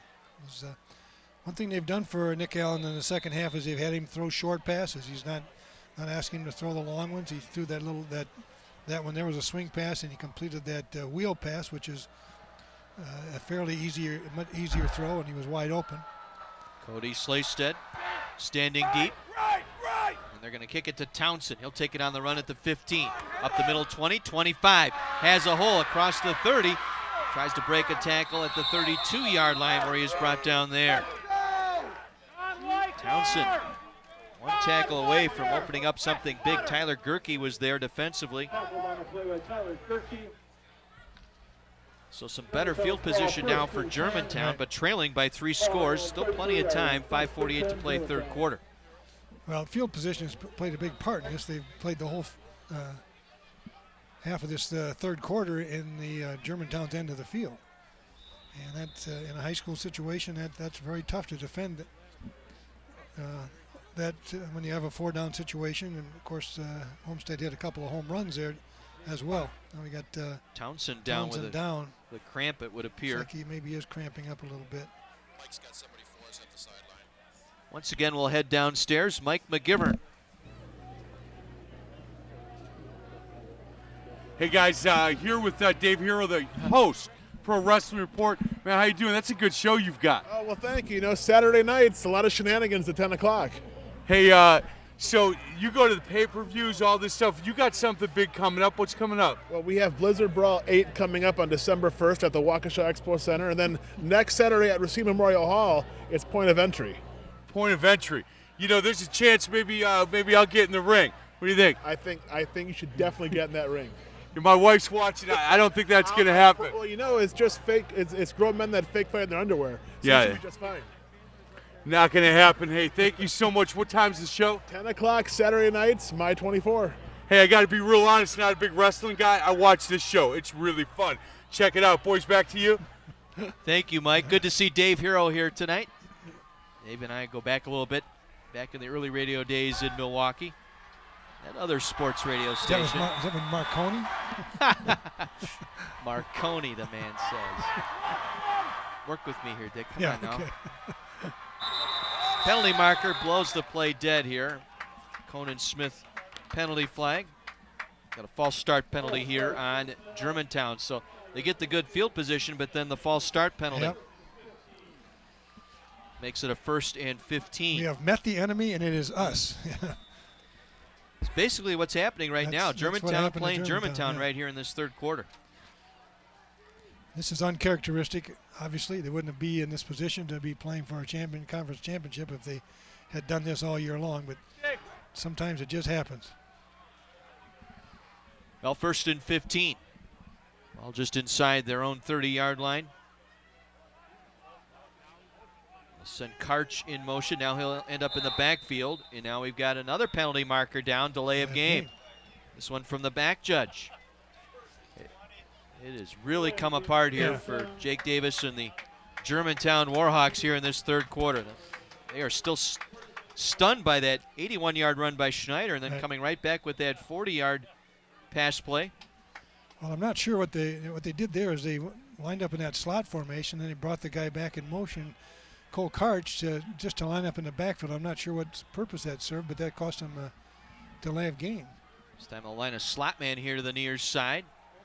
Lawhorn rolling to his left, going to throw it up into double coverage. That's trouble, and it's incomplete. By throwing on the run into double coverage that time, intended here to the near side for Kurt Williams. Breaking it up out there was Pavlik, defensively for Homestead. Max Pavlik, the senior, 5'10", 175. Able to knock that one away. Well, their Longhorn showed a little bit of his sophomore tendencies. He rolled out. He has a tendency to want to heave it downfield, look for the big play. But he had Nick Holcomb was wide open in the flat. He could have thrown him the ball. There's nobody near him. He could have caught it and probably got close to the first down, but he didn't see him. 2nd and 20. Here we come again. Here they come there to set up a screen. Back. They've got a wide open back out there. Karch dodging tackles. Karch taking tacklers with him, diving forward to the 39-yard line. Well, Nice Cole job. Karch is just a sophomore as well. He and Lawhorn both were brought up to the varsity basketball team after their freshman seasons last year to play, mostly practice with the varsity, but during their state championship run. But he's a good athlete, obviously. Good-sized kid for a sophomore, 6'4", 200 pounds. Gain of 16 sets up a 3rd and 4 here for the Warhawks. Puts them in a little bit more manageable down here. 3rd and 4. You know, officials are going to blow the play dead. We got a timeout. Germantown taking the timeout. Didn't like something. Check out the Wendy's Varsity Blitz High School Football Coaches Show every Saturday morning at 10 on Sports Radio 1250 WSSP.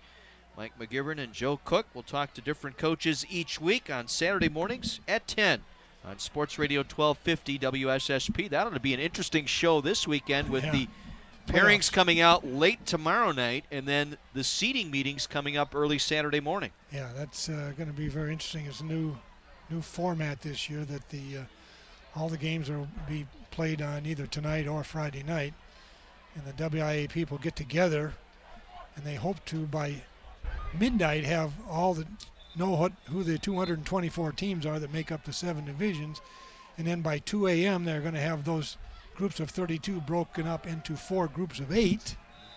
And then at 8 o'clock Saturday morning, the coaches from all those teams are going to get together one way or another and seed the 8 teams in the bracket. That's a first, and I would love to be a mouse in a corner in some of those meetings. 3rd and 4, pressure up the middle, ball in the air, incomplete, looking for Ulsberger again. Over the middle, overthrown. Gerke, the defender back there with Ulsberger. Just a little bit of happy feet here. And he's got to get set, get that ball down to where the receiver can handle it. It was Henry Shine. Got a lick in on Lawhorn as he delivered that football. He doesn't flinch, though. He hangs in there. Al Schneider standing at his own 30, awaiting the Mucha punt. Gets a good snap. And a very nice high spiraling kick. He'll get away from it as it will take a nice friendly Germantown roll inside the 35, or the 25-yard line, I should say, down at the 24. 4.5 minutes to go here in this 3rd quarter. A 21-0 advantage. Homestead, all their points coming in the first 7 minutes here of this 3rd quarter. Well, other than that first play of the 3rd quarter where they went about 81 yards for a touchdown, this is the first time they've had the ball on their side of the 50-yard line. So Nick Allen, the 6'3 sophomore, starting at quarterback tonight, replacing Jake Lanin. We knew Lanin had injury earlier this year, but he had started last week's game as Schneider trying to come around the edge. Good pursuit here by Germantown as they will get him down at the boundary just across the 25-yard line.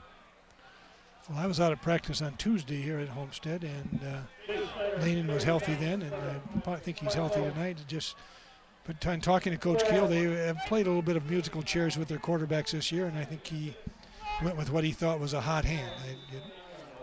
I don't know that for sure, but that's kind of how things like that work. Gain of 4, 2nd and 6. Brian McMichael chasing Schneider out of bounds that time. Allen in under center. Schneider, Cole, and Washington the backfield. This is Washington trying to go up the middle, and he is stuffed there. Very little gain that time for Jabri Washington, the 5'7 senior for Homestead. Well, Homestead has had more success when they went out on the edge of the formation with the swing pass and the counter play and that off-tackle play they ran on the first play for a touchdown in the 3rd quarter. Tanner Zingensheim, the senior, 5'11", 225, credited with that last stop. Well, if Germantown needs to get a stop here and get the ball back, they are running out of time. They got to get 3 scores without Homestead getting any more in order to get back in this game. 3rd and 2. And Cole will get the first down. Second effort that time on the cutback. Up the middle will get the first down for Homestead. Just a little lead draw action. They sprint out to the right and they hand off to the back, coming back to the inside. Gets a lead blocker, and takes out the linebacker and gets the first down. Nick Klashewski got him down around the legs that time to wrap him up, the senior linebacker for Germantown. Pick up a 4 and a first down. First bank first down here for Homestead. Again, they'll try and go to Cole, and he is bottled up immediately. Klashewski again in on the tackle. Leading tackler on this team, 55 on the season coming into this game for Nick Klashewski. Another one of those guys with a good grade point average. He's 3.99. He must have got an A minus in something. No gain on the play. 2nd and 10 coming up for Homestead. 2:50 to go here in our third quarter. A 21-point Highlander lead.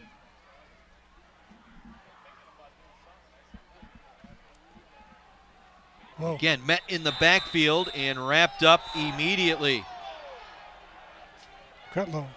Yep, Kretlow was right there on Shaquille Cole, along with Zingsheim.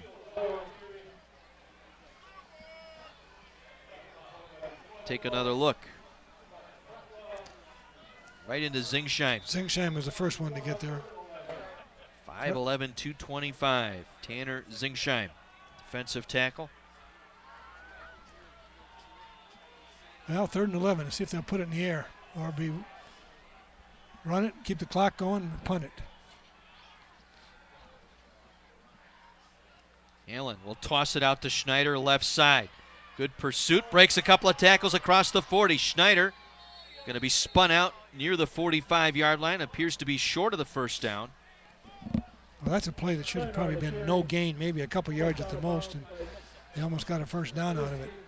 Cameron Law there along with Mucha for the Warhawks. Sets up a 4th and 3 here for Homestead, and the punting unit coming out. Well, I think that was a smart thing to do by Homestead to run it, keep the clock going. Right now the clock is in their favor. Punt it, get some field position, make them go a long ways. They don't have time to. They got to hit a home run here to get back with a chance to get in the game. Paulskill standing at his own 20-yard line. Stendler gets a good snap. It's a driving kick. Paulskill will take it to 20. Breaks a tackle, coming near side to the 25, trying to set an edge, and goes down at the 26-yard line. It was Connor Quick down there defensively for Homestead to finally seal that edge. That'll be Germantown ball just across their own 25-yard line. Minute 39 to go here in this third quarter. Once again, we head downstairs to Mike McGivern. Hey guys, new boys basketball coach here at Homestead, buddy of mine for a long time, Kevin McKenna, and his boys Cooper and Peyton. Cooper and Peyton, I had that. Congratulations on the gig here at Homestead. Feeling pretty good about it? Yeah, I'm really looking forward to it. There's been a ton of kids at the open gyms. A lot of excitement brewing, a lot of administration and staff coming up and welcoming me. It's been a great experience so far. Excellent. Well, welcome to the Homestead family. Oh, I'm happy to be here. It's been a big moment and really proud to be here. Boys, thanks a lot. Thank you. Thank you.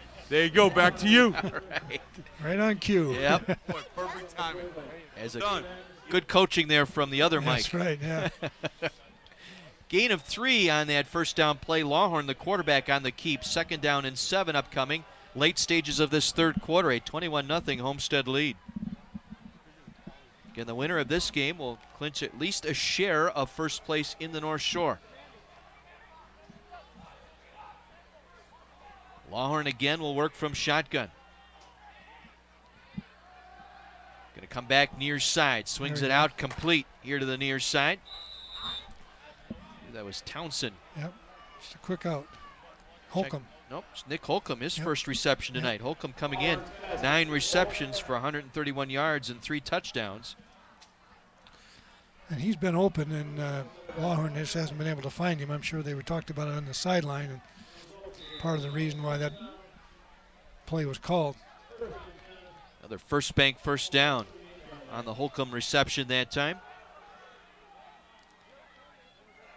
So 1st and 10 for Germantown. Ball at their own 37-yard line. Lawhorn again from shotgun. Has some time, goes back far side, and it goes incomplete. Those are pretty tough throws that he's trying to make there. That long out to the, that's about 20 yards downfield and to the outside. That's a tough throw, especially for a young quarterback. Nick Stevie, the intended target that time for Lawhorn. I think they'll have more success if they'll just throw that, be happy with that shorter pass and letting the receiver return and get a few yards and just keep plugging away at it.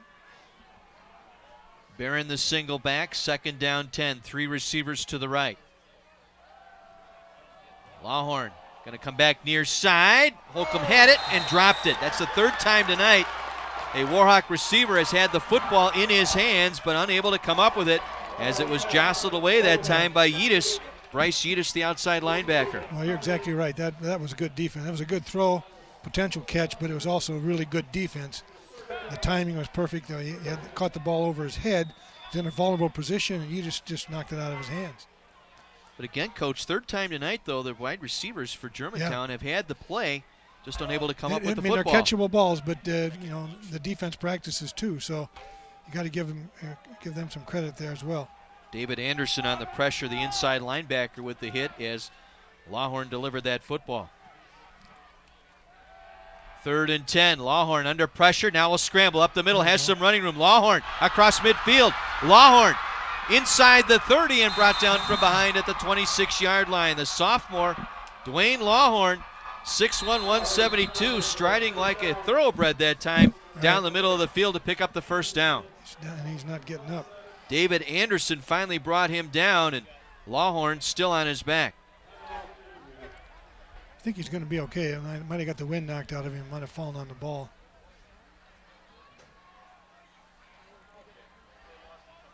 Maybe not. Got kind of an awkward tackle there, and got that leg underneath him. But again, all receivers covered, brought it down, had a nice hole up the middle. I'm a little surprised he hasn't done that earlier tonight, because he is a good runner. It was Pelisek and Anderson who finally brought him down. It looked like that ankle got... Might have rolled his ankle a little bit when the defender came down on it. Yeah, it looked like Anderson caught him in an awkward spot. He's obviously not in a little bit of pain. I'm afraid we're going to have to get the warm up the bullpen here. That would be Mason Yar, I would think. It was a senior that was fighting for the job, and he has played in a couple games and has thrown 21 passes this year. So, well, Lawhorn's going to have to come out, and he's not putting any weight at all on that left. Let's take one more look at the end of the play, and we can probably see that. The defender right here comes down on his ankle right there.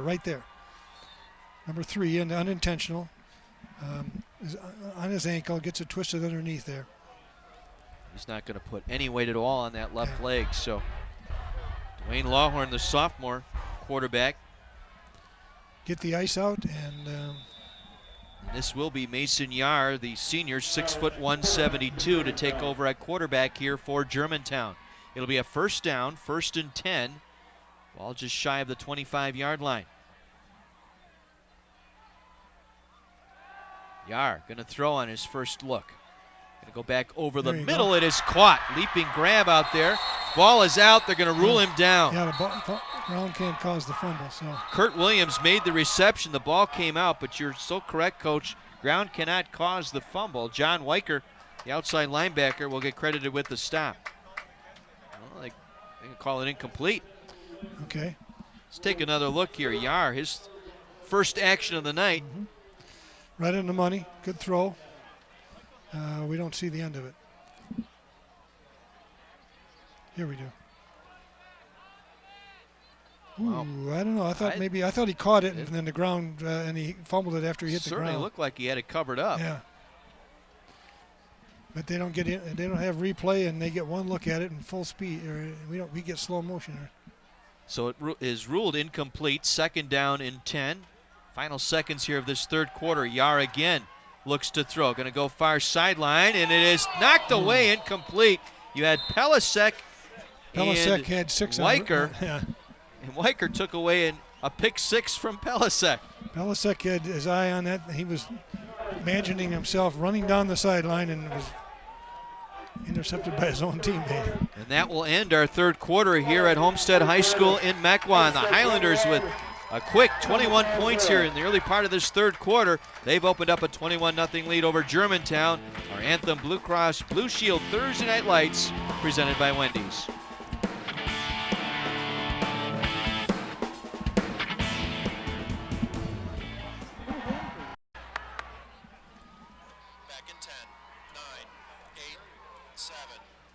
6, 5, 4, 3, 2, 1. We're back.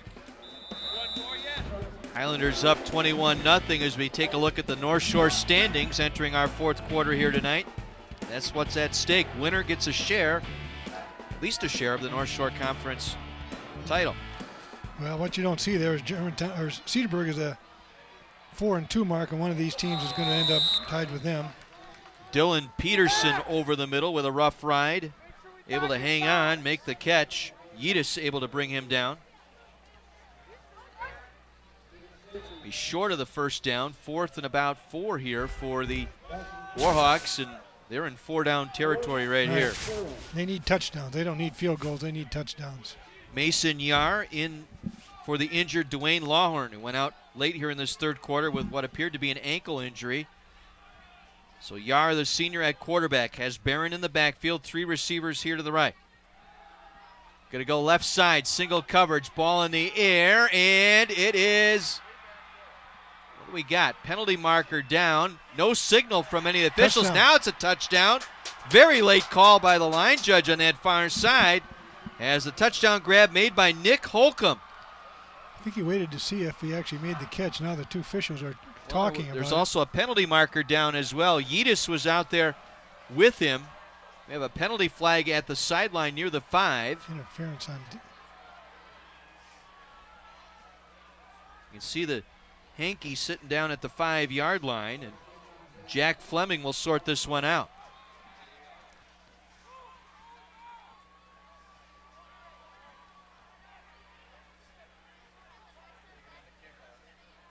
Holding on the defense. No, we'll decline and take the touchdown. I would think that was ruled. Yeah, exactly right. Touchdown for Germantown. So Nick Holcomb. That's a pretty easy choice, wasn't it? Comes up with a touchdown grab. His 4th touchdown reception of the season. He had a 46-yarder against Grafton earlier this year. Well, that's just what the doctor ordered because they still have most of the fourth quarter left. The extra point is on the way and good. 21-7. Well, Homestead scored 3 touchdowns in the span of 4 minutes to start the third quarter. Would this be Germantown's opportunity to do it here in the fourth? One more look here at the touchdown pass from Yar to Holcomb. There it is right there. Mason Yar looks very comfortable back there. I'm glad to see that because I think if that's a severe ankle injury, he's probably going to be playing next week too. He's got those tall receivers. They can go up and get that ball. Pellinger that time with the press coverage at the line of scrimmage, and then right there, the Yedis was right there. What a beautiful catch by Holcomb. The junior, 6'1", 163. Yeah, that was good coverage, and that was a jump ball, and Germantown won it. So Holcomb with the touchdown grab puts a little life on that far sideline here for the Warhawks. Well, Carter Schmitz will come on to kick for Germantown. I know at the beginning of Germantown's preseason, Mason Yar and Dwayne Lawhorn duked it out for that position, and the sophomore won over the senior. And Coach Davis has said that Mason Yar has accepted that and become just an outstanding player on the team. They've used him in other ways, and and I think it shows by the way he's come in and showed great poise and made 2 or 3 really good throws here in the short time he's been in. Be an onside kick, and Homestead ready for it as they cover it up right at midfield. Well, that was a little obvious, I think, that they were going to do that. Eric Wade, as you'll see, comes up with it right away, gets in the turtle. Homestead was very ready for it, too. Now the defense has got to show up for Germantown and get the ball back, and of course Homestead wants to run the clock. So it'll be an interesting chess match here. From midfield, 1st and 10, Homestead leading 21-7. The turn and the give. Washington trying to get the edge, met in the backfield, got a yard or 2 on second effort that time. Slested able to make the tackle for the Warhawks. Well, they bounced him out, made him bounce it to the outside, and they just kept sorting it out. And there's Slested right there, and gets the better part of it and holds it to a minimal gain. Gain of 2, 2nd down and 8. Ball at the 47 of Germantown. Again, Allen very patient at the line, waiting for the back judge. He'll start to signal it from 5 seconds are left on the play clock. Inside handoff. Shaquille Cole busted outside 40, 35-30. Cole down the sideline, wrestled down from behind, short of the 20. That was a Klashewski again, a touchdown saving tackle by the senior linebacker. Quick trap up the middle. Good play there. You see the end of it. Bounces to the outside. Germantown defense loses track of him. Unfortunately, able to track him down. They'll mark him down at the 23-yard line. 24-yard run that time by Shaquille Cole, the senior, 5'8", 185. Just under 700 yards this season, 7.5 per carry.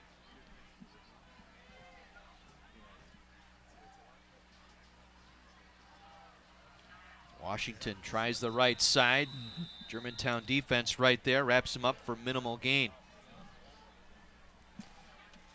Wouldn't be surprised to see them run that dive play and Allen keep it like the way he did on that touchdown run that he had.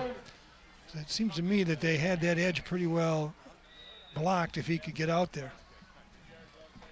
Gain of 1 on the play, 2nd down 9. 9:20 to go here in the ball game. 21-7 Homestead lead. In the backfield is Schneider, Cole, and Washington. Again, Allen will wait for the play clock to get to 5, and now he'll get him set at the line. We got timeout taken by Homestead. Dave Keel going to talk to the offense here, facing a 2nd down and 9. And we'll head right downstairs once again to Mike McGivern.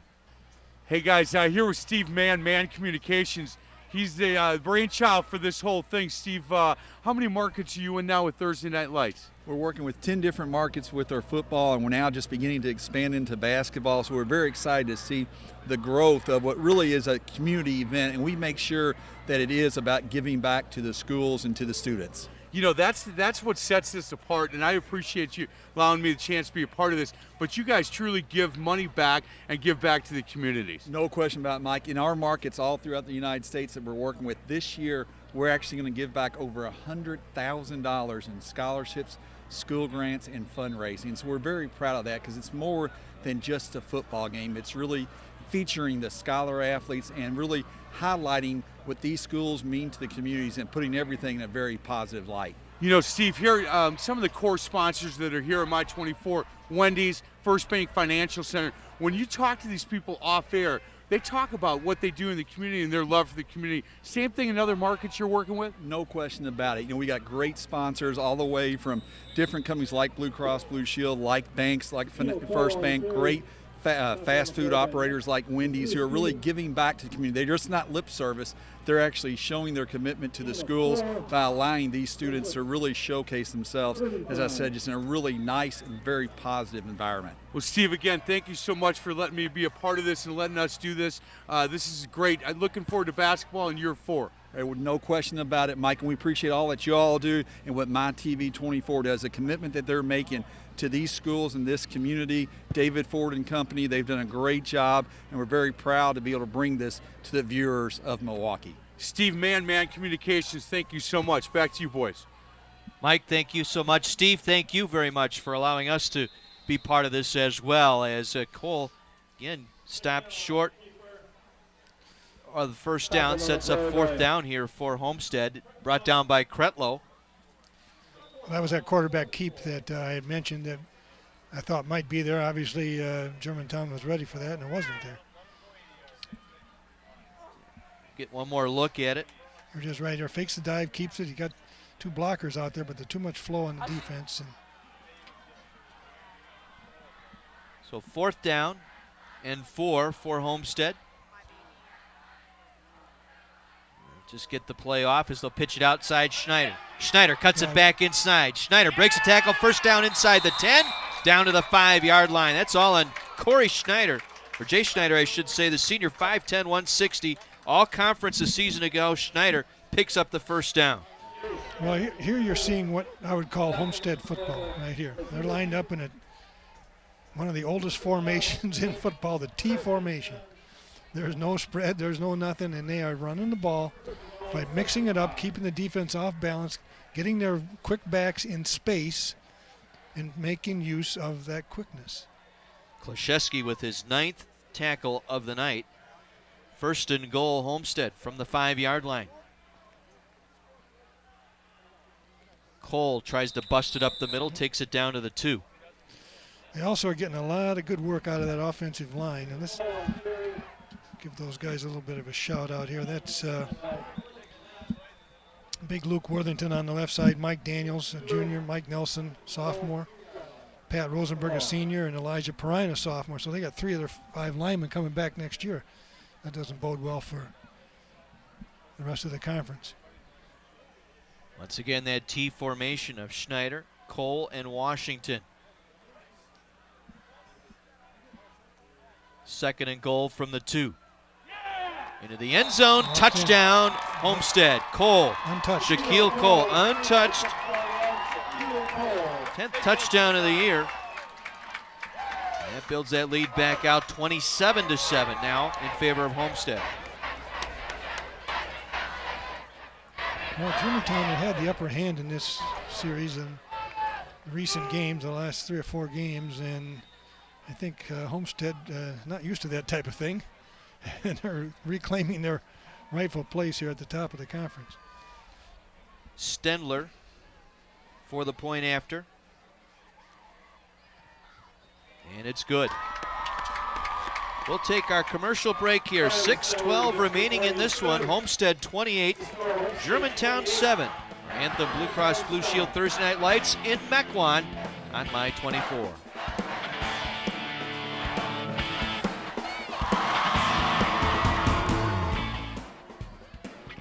Well, 2 different. 9, 8, 7, 6, 5, 4, 3, 2, 1. Midway through the 4th quarter, 28-7. Homestead on top of Germantown. Homestead student section here tonight on a chilly mid-October evening. Good night to play football. The rain held away anyways. Yep.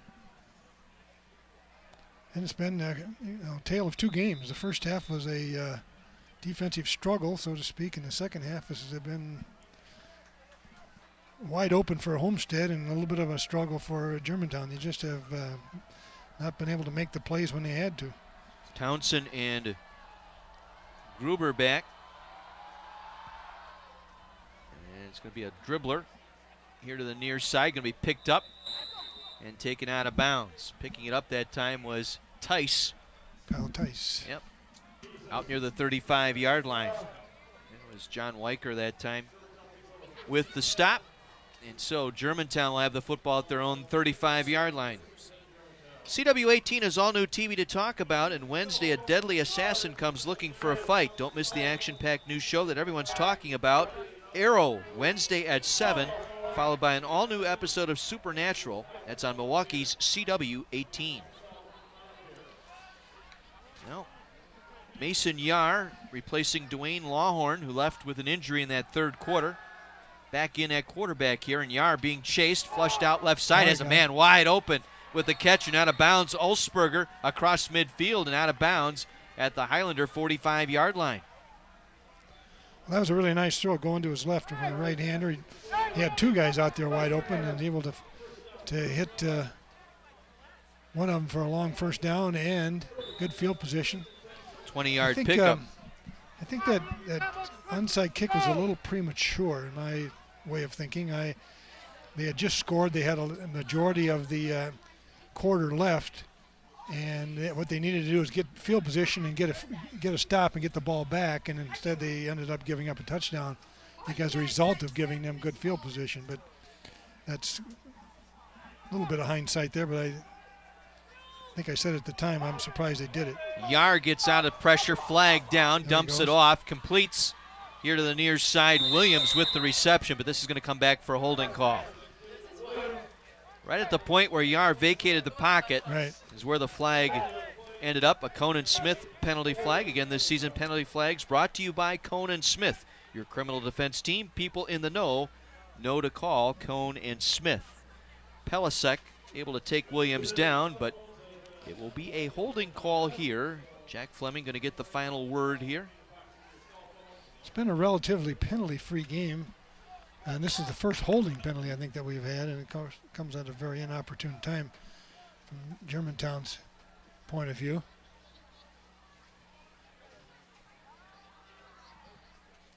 So holding 10 yards from the spot of the foul will move the football back into Warhawk territory at their 37-yard line. Jake Davis on the sideline. It has not been a very good second half for his Germantown team. I will say this, I have been impressed by Mason Yar, the way he has come in and thrown the ball. He's able to find the receivers and puts the ball right on the money. We're getting the explanation. Clock reset, I believe, is what's going to happen here. That's what they're waiting on. I want to add up 12 more seconds to the game clock here. Set it up at 5:38 remaining. There we go.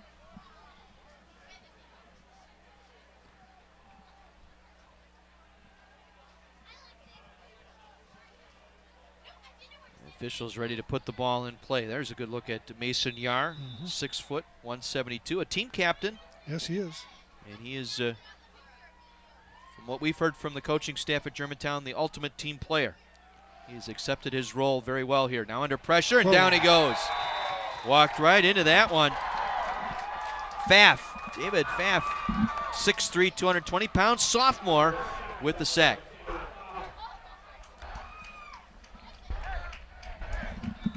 Third sack tonight by that Highlander defense. As we catch another look here. Tried to go on the scramble and then went right into Pfaff. He just ran out of time. So second down. Coverage sack, I'd say, on that one. Second down, 35 here for the Warhawks. All back at their own 30-yard line. This time they'll set up I formation with Tice and Barron. They give it to Tice, the fullback. He takes it across the 35 out to the 36-yard line, gain of 6. Kyle Tice, also a sophomore, 5'11", 181. Yeah, both teams have some significant sophomores that play on the varsity, and a few juniors sprinkled in with the predominantly senior lineups. Wouters and DeGear made the stop that time for Homestead. Well, this is a tough situation here. This is third and 25, roughly. Third. They are going to hand it off. Barron breaks a tackle out across the 40 to make it to the 41-yard line. Shoestring tackle that time by DeGear, the senior linebacker. You're trying to surprise him and crack that back right up the middle, but it hasn't. Homestead has been able to latch on and make the play. I think they're going to go for it here. 4th and 25. They need to reach the Highlander 35-yard line for the first down. Ball spotted at their own 40. 3 receivers here to the near side.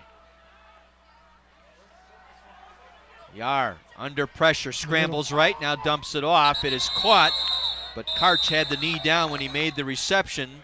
Short of the first down at the 46-yard line, and so Germantown will turn it over on downs.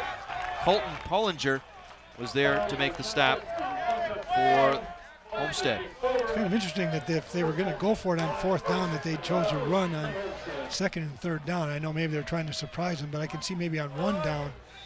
But when you had 25 yards to go, probably needed to put it in the air a little bit more than they did. Well, Nick Allen, the sophomore, had a rough first half, but has weathered through that. He's played very well the second half. He's made the throws that they asked him to do. He's had the running game that has helped him out. Tried that cutback once again, that time by Washington. Jabri Washington getting some touches here tonight. Coming in just 27 carries for 131 yards, but I think about 9th or 10th carry tonight. Right. Yeah, he's been kind of the other guy in the backfield during the year, but he's very capable. Gruber and Crutlow in on the stop that time for Germantown. As you get a look at Crutlow, Joe Crutlow, 6'2", 197. Probably Offensive lineman of the year last season. Probably a little frustrated tonight. Again, Allen waits for the back judge to begin the 5-second remaining on the play clock. Inside handoff. Fullback getting the call. Eric Wade. Yeah, that's Wade. Eric Wade, 5'10", 180, a junior. It's his first carry tonight, brought down by Mucha.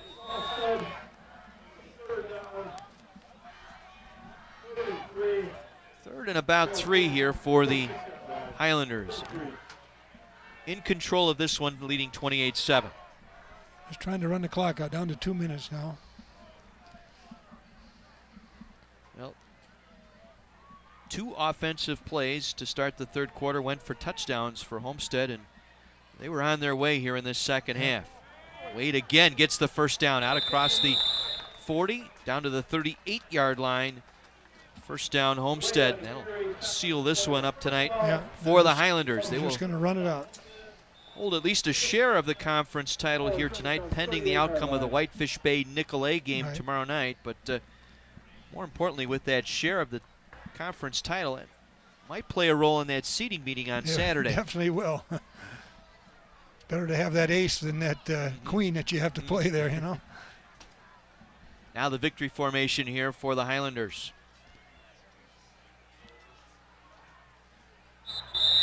Davis will take a knee. Jake Davis, the head coach at Germantown, played for Dave Keel here at Homestead. And started for 4 years. That's pretty unusual as a center. Played on a state championship team.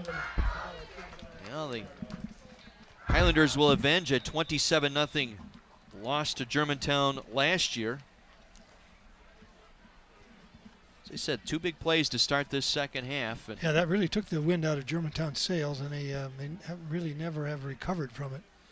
Both physically and mentally, I thought you could just see the demeanor on that sideline change. And deflated them, yeah. And then they had all kinds of problems there. That next drive, after it was 14-0, they took 2 consecutive penalties, a false start and a delay of game, and then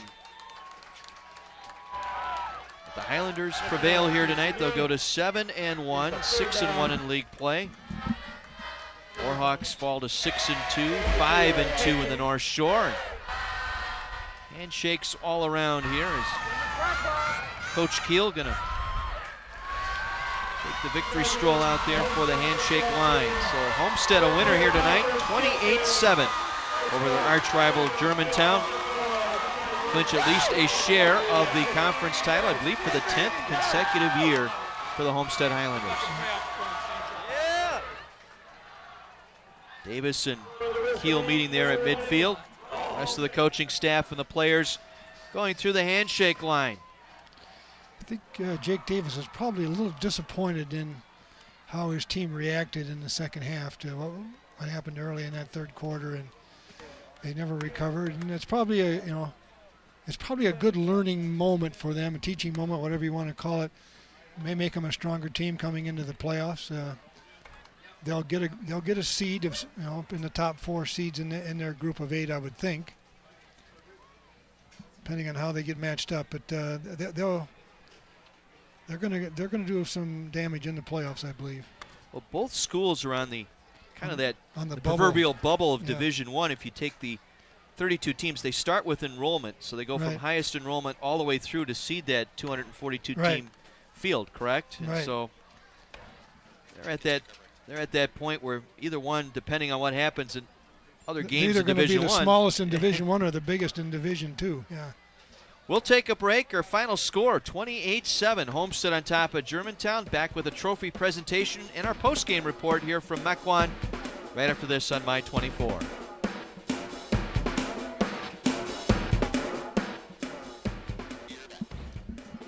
Homestead on top of Germantown. We head downstairs to Mike McGivern with our trophy presentation. Hey guys, here with David Ford and Dave Keel. David?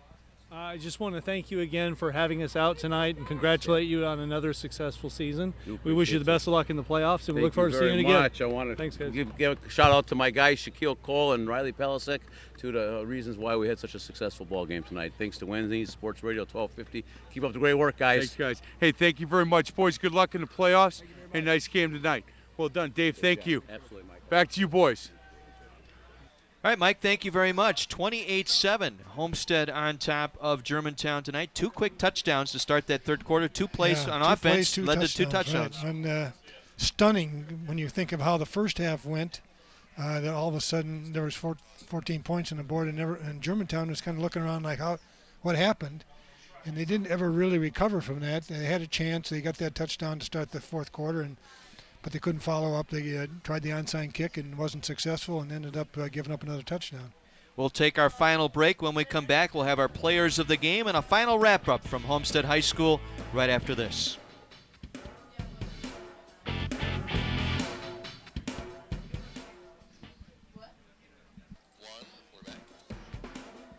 Highlanders claim at least a share of the North Shore Conference title with a 28-7 victory over Germantown tonight. Homestead now 7-1 on the year. For Germantown, they fall to 6-2 on the season. And time now to talk about our players of the game this evening, and really the game-changing moment, really that third quarter. Yeah. Two offensive plays to start that third quarter for Homestead, and that set the tone here. Well, there were a lot of guys who were good tonight for each team, but Shaquille Cole is our player of the game for Homestead. 12 carries, 38 yards. He had a reception for a touchdown there, the second play of the second half, and got a touchdown later at the end here on the little pop to get the 28th point that they had. So he's had a good year. He's started for 2 years, averages about 7.5 yards a carry. And he, along with his teammates, had a very good performance, especially in the second half tonight, to pull this game out for Homestead. So the senior Shaquille Cole, our player of the game for Homestead. On the other side of the line of scrimmage, someone that Cole's been running into tonight quite a bit, Nick Klashewski, the inside linebacker. Well, he had a very good night. He was in the backfield. He was on the sidelines. He was all over the place, and he's a very good linebacker. He's a senior. He's a 3.99 student.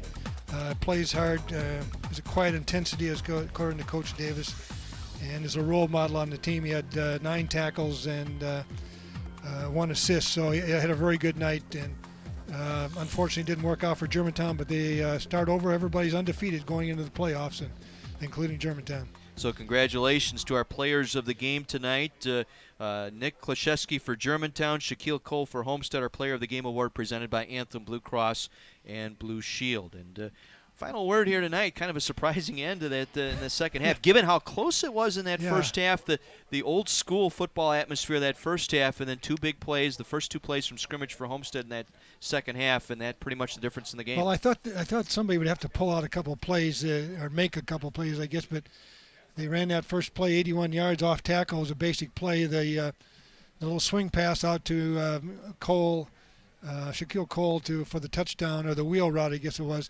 That was a very nice play. And then after that, field position played a big part, and Homestead was able to play Homestead football in the second half, and that's what when they do, they're hard to beat.